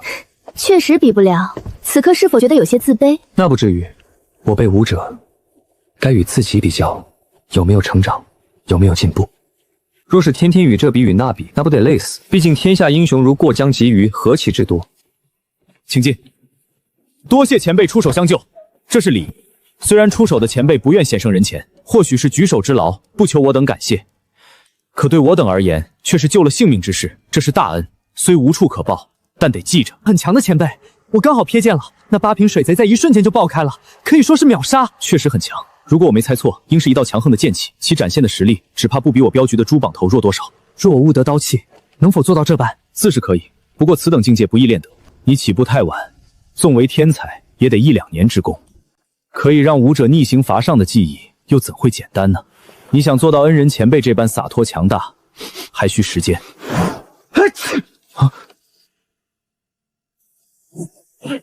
不会再有内晚之事，诸位安心。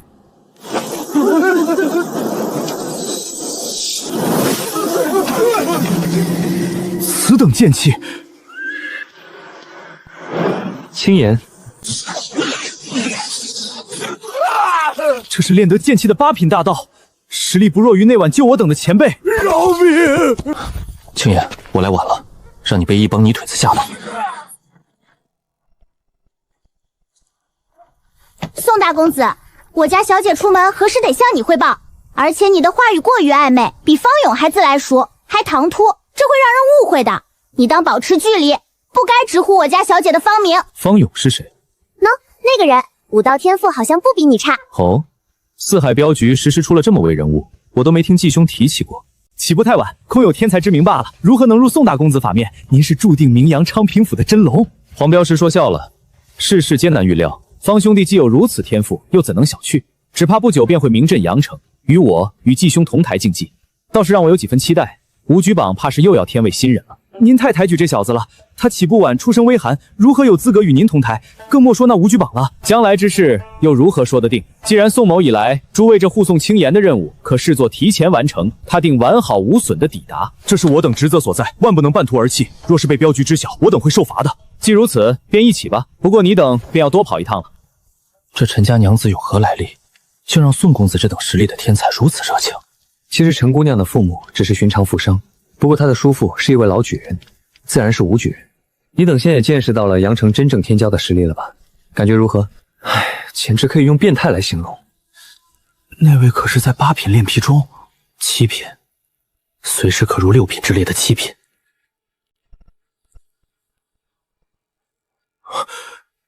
我可还有追赶的可能？大概率不可能了，你起步太晚了。纵然如今成为武者，之后亦能飞速提升，6品也可位列，可很难做到宋远山儿这般成就。上线几乎能看到。什么成就？可是练得那数十道剑气，这只是增强实力的技艺，你就是不追求也无碍。我所说成就，是关乎武道之路，是奠定未来的根基。其他2人可能不知，我听说在你成为武者后，梁镖师送了你极道武馆的8品弓，他可曾与你提及皮肉4斤这一境界？梁师有提及，8品练皮可分2种情况，一种是练了铁皮直接冲击7品，若是有雄心壮志，则可以向金皮冲击。梁师曾言，这才是8品大圆满之境。不过梁师还说，阳城天才都不追求金皮，只让我铁皮圆满后直接冲击7品。是这样没错，可他应该没与你说，金皮代表的是武道根基，是底蕴。若是未练得此等根基，5品很难迈入，几乎触之必死。不练金皮，5品触之必死。那为何梁师不让晚辈追求？皮肉裹筋骨，8品练皮肉，可分铁与金。7品筋骨境自然也有这般划分，筋骨4斤亦是圆满，亦是武道根基。只要练得黄筋骨，5品有望。前辈的意思是，8品练得铁皮可以直冲7品，7品练得筋骨4铜铁，亦可冲6品。可是想入5品之列，必须在8品练得筋皮或7品练成黄筋骨，这便是奠定未来的武道根基，对吧？说的一点也没错。不过相对于7品黄筋骨，在8品时想锻炼出筋皮，却是难了数倍。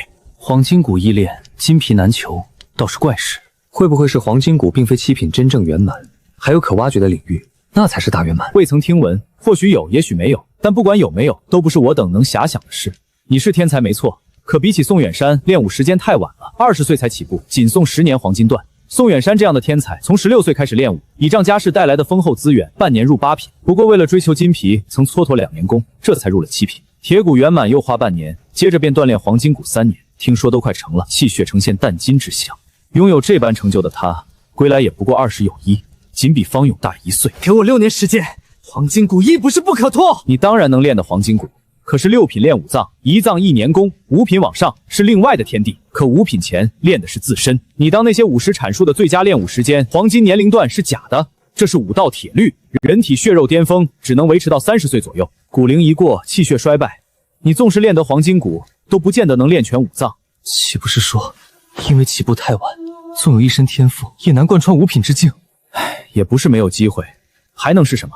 只能用更珍贵的资源来飞速提升。很可惜，纵使镖局都没有这样的资源，你也不用灰心。纵然只能练得6品，亦有100余年寿命，保一辈子平安富贵，家族兴生连延绝对没问题。何况就算为5品境，也只是多活20-30载。以我的天赋，更要想的是如何最大化增强自己的实力。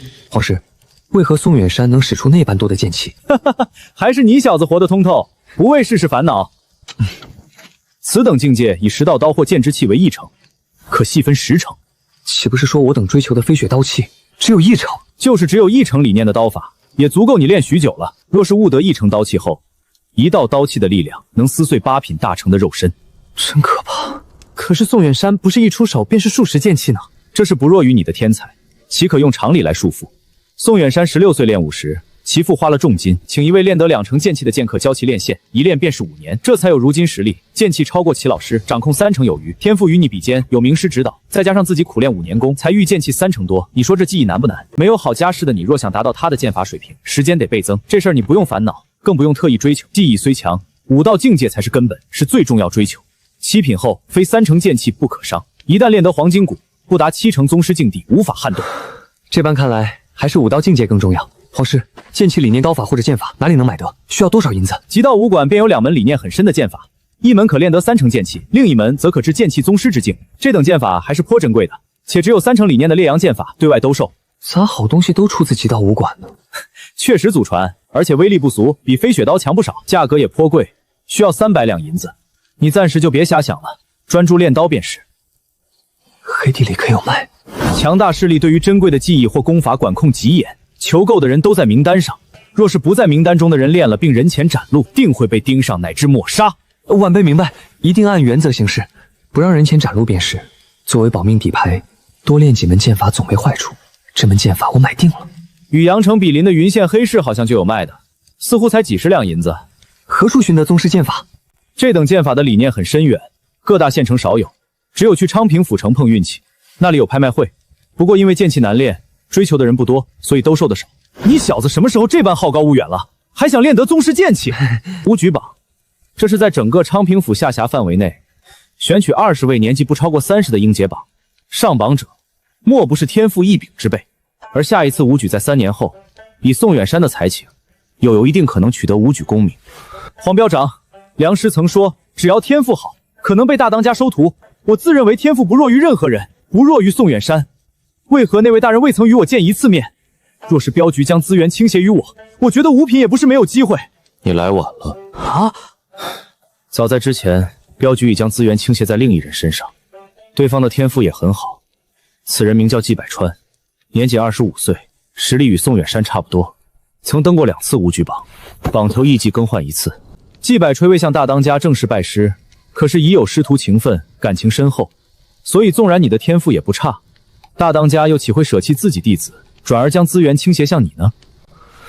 聊得差不多了，都歇息吧，明早还要赶路。诸位再会。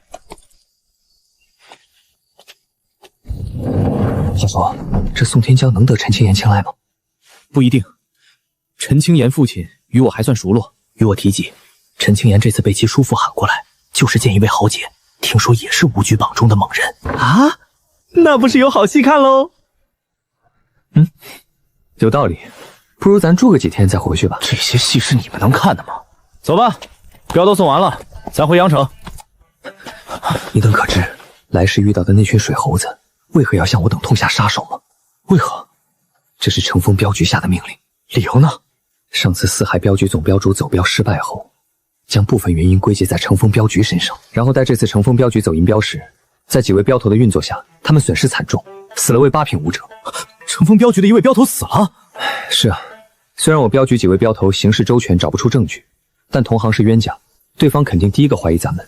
再加上死了位镖头，乘风镖局气炸了，便无所顾忌的对我等弱小镖师下手。我们被一位前辈所救，另一队走镖的就惨了，死了不少人，好狠！这些大人物的争纷，竟是针对我等小镖师。事关利益，可不就是你死我活吗？你们3人是我镖局这次招收的镖师里最优秀的，已上了乘风镖局必杀名单。所以这次回去后，你等无事木要出门，就在镖局内。不会一直得如此吧？这不至于。这次乘风镖局只针对了2队人马，已是留了余地，说明有的谈。大家还得赚银子买灵犀肉呢。我们不能出门，他们乘风镖局的镖师也定然不敢出来接镖。那便好。不过近段时间肯定不太平，小心为上。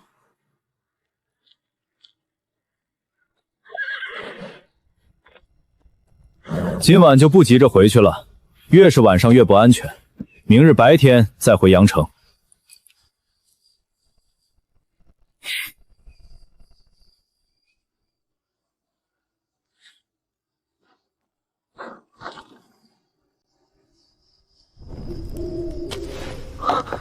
很高深，剑法威猛阳光，所涉及的理念确实比乘风剑法要深远很多。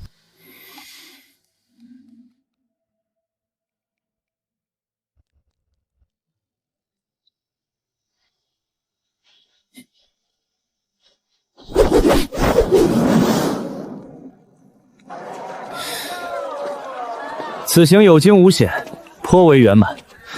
这次走镖，对你3人也算特别的历练，经历了生死，也见了天才风采。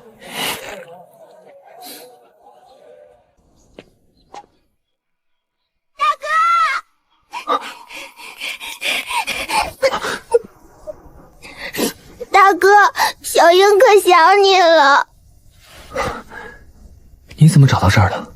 是娘亲说的，小西想大哥的紧，便一个人找来了。你在这里等多久了？小西刚来，小西天天下午在这里等大哥回来呢。你这小萝卜头，独自出门也不怕其他人担心。爹娘为了让二哥吃肉，每日早出晚归，都不管小西的。二哥跟嫂子也不管小西，天天在房间里打架，好几次嫂子都疼得直喊。爹娘好偏心，都不给小西肉吃，小西只能天天吃咸菜喝粥。小西很馋，想偷吃二哥的饭菜，被爹训了好一顿。就算江安整日在家荒废，他们想的也不是教导训斥，而是如何挣更多的银子供给他，对其始终抱着希望。算了，与我有何干？只是苦了这小家伙，都多久没沾油水了？小西可想吃鸡腿。想，还是大哥对我好。小西饱啦。才吃多少就饱了？快些吃完它。不嘛，小小溪吃饱啦。这孩子最近怎么了？每次晚饭都没吃多少。谁知道呢？你也别担心，这小丫头没什么聪明的地方，但一说到吃，她绝对不会亏着自己，定是嫌这饭菜不合胃口，早在哪位叔叔婶婶家吃过饭了。但也不能总去别人家吃喝嘛，否则显得我们虐待这小家伙似的。娘不用担心这个，我知道这小家伙去哪家吃饭了。谁家？小妹今天身上有一股鸡肉味儿，昨日也是鸡肉，前天是猪肘，大前天是烤肉。我想，除了一向宠爱她的大哥，也没人愿给这小馋房猫吃这么好的东西。大哥，平儿，你是说平儿走镖回来了？所以小溪这几日都是去平儿那里吃的晚饭？根据我打听到的消息，早在数日前便回来了，而且这一趟收获颇丰，好像烫子手都分了半两多银子。怪不得敢如此奢侈的投喂他妹妹，原来是发了笔横财。靠着自身天赋和乘风剑法的经验，短短数日便将烈阳剑法练至剑气领域。宋远山有名师指导，方才以5年之功练得剑气3成多，倒要看看我之天赋与他相比又如何。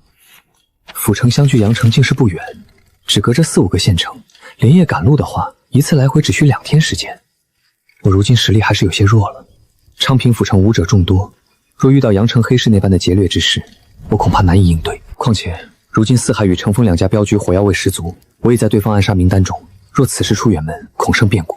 再稳一稳，如今还有剑法可练，武道境界也低了些，才初入8品皮，陈为民骗财之事，涉案银子已过万，这与妻子陈安有关。陈安是极道武馆馆主小弟子，武举榜前10者，以黄金谷跨入6品境。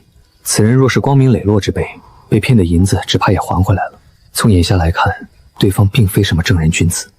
原本我还想着早些斩落武者境界，待2家镖局摩擦停歇，便可自己接私活赚资源。如今来看，此事也得耽搁一段时间了。实力终归是实力不足。爹，何时给我银子买牛肉吃？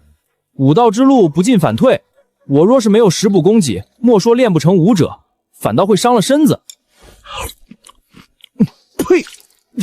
这咸菜真难吃。你前几日不是去看望那不见子了吗？他可有给你银子？难道你对于平儿想着的是如何吸他的血吗？他也是你儿子。安儿说他过得很滋润，如今家里困难，他难道不该补贴些家用？好歹是我挣银子让他吃饱穿暖长大的，否则他如何能去四海镖局做烫子手？还是说他给了你银子，你不肯给安儿？我连他的面都没见着，那孩子如今还在记恨着我们。爹，要不你去镖局见大哥？要去你去，我才不去。可是只有大哥能帮我了。我打听清楚了，大哥并非是荡子手，而是完成考核成了镖师。他那日走镖赚了2两银子，这般多。而且我还听说他被镖局内一位武者镖师看中，被赐了庄公和10两银子，再加上镖局赏赐，他身上起码有几10两银子了。怪不得这1个多月来，这不孝子能如此款待他的妹妹，原来已是为富户。爹，您得去见大哥，不止我要练武，而且您儿媳都有身孕了，更要养身子。连你母亲都不肯见，而他最记恨的肯定是我，又如何得见呢？大不了闹一场，只要闹大了，他若顾及名声，不想见也得见。这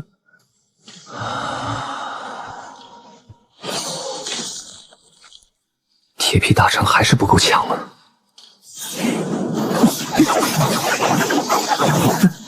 还是技艺强横，也进步得快。如此，在阳城，在整个昌平府，都算有了些自保实力。该去一趟昌平府城了，咱还得努力，争取3年内追上陈安，亦要参加武举。2家镖局还未谈妥，你最近别乱走。不是说半月前都在谈了吗？怎还未谈拢？不知，本来条件都谈得差不多了，结果对面临时变杠，还得谈一段时间。对了，还有一件事儿，你家人来了。嗯，谁来了？你全家都来了。让门卫打发走便是。他们在闹，已经聚拢了不少看热闹的街坊。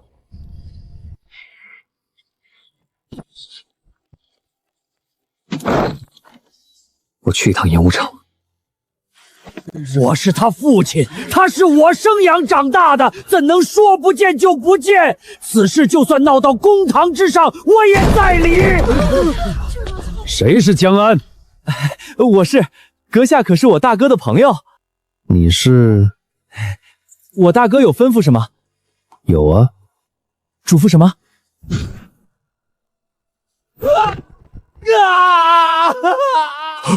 住手！江镖师说，你们可以随时来闹，但每次的代价会很严重，比如第一次的代价。我的手指，我的手指！下一次便是断一只手。江镖师知道你们不是来看他的，是想要银子，不过这是医药费。他可是挣了数十两，这是江镖师自己挣的，与伯父无关吧？而且，上次江镖师走镖，差点丢了性命。那他有没有伤着？很惊险，幸好没受伤。不过银子是资源，是镖师增强实力的倚仗。若是他将挣来的部分银子给你们，自己又如何快速提升实力保命？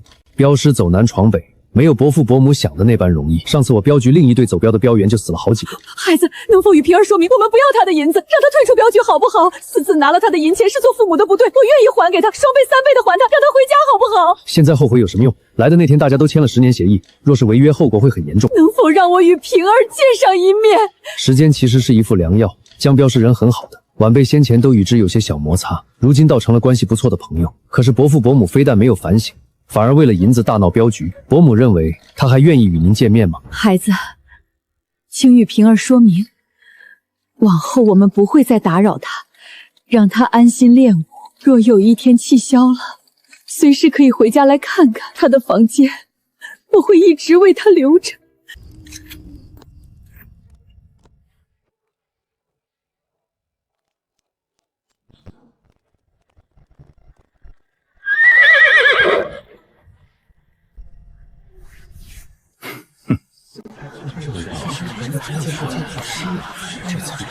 据说有商人商会寻得小半罐玄虎之血，将在此次拍卖会上作为压轴物品。这都是那些世家豪门该想的事儿，我等哪有资格以此血练功？走，先进去。等等，足下请回。凭什么他们能进，我不能去？我商会举办的拍卖会属于邀请制，若无此谕令，一概不能进。还有这等规矩？不过我商会拍卖会的门槛不高，1000两银子办得此令，且永久有效。可否通融一下？若我商会拍卖行的门槛真不高，若足下暂缺银两，亦可以展示实力。我商会喜结交各方豪杰，可免费赠送谕令。怎样算本事过人？7品以上。这位公子还请止步，请出示谕令。黄金谷，黄金谷，路过此地，为玄虎血而来。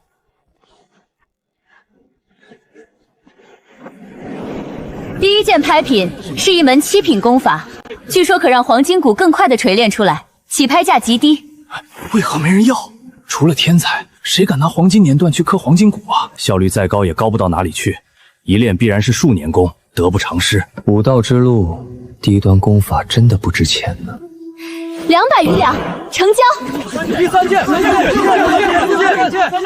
两，成交。为何没见宗师级技艺出现？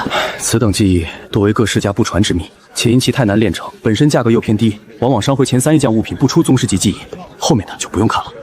压轴物品玄虎之血，众所周知，6品炼档，一脏1年功，哪怕绝顶天才也无法取巧。但这半罐玄虎之血，足以让6品武者炼一脏的时间生生减半。对于30岁前的黄金年龄段而言，这省下的半年关公，便是一条通天起拍。此血不以金银交易，要无本物品真功。寸金难买寸光阴，古人诚不起我。救命！几百两银子，那也是银子。哼，此人身上应该也有些银子。莫招惹此人，他下午时捡录3成剑气，可不是你我能招惹的主。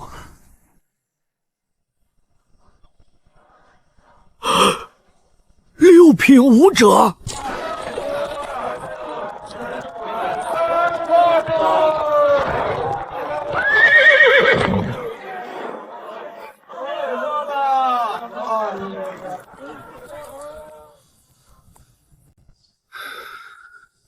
眼下无技艺可练，只能专注武道修为了。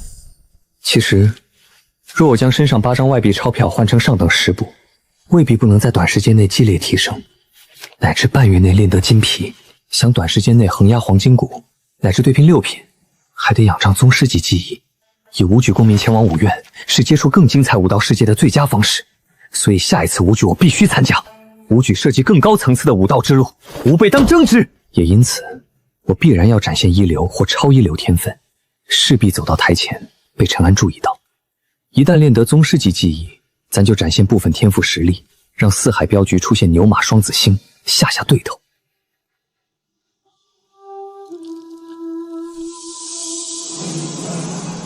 8品金皮。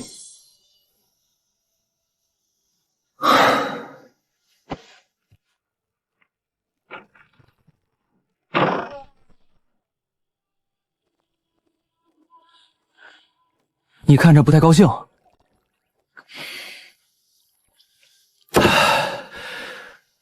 孙正死了，如何死的？我之前不是提过吗？孙正仗着方勇撑腰，在宿舍里时常欺负罗大牛几人，我也因此与之翻了脸，后面索性也就不管了。结果就是孙正欺负那几人更狠了，得寸进尺，最终罗大牛受不了，在昨晚用绳子将其勒死了。别想这些了，不是你的过错。今天可是你成镖师的日子，咱都给你带了礼物，江兄还给你带来了灵犀肉，今晚当不醉不归。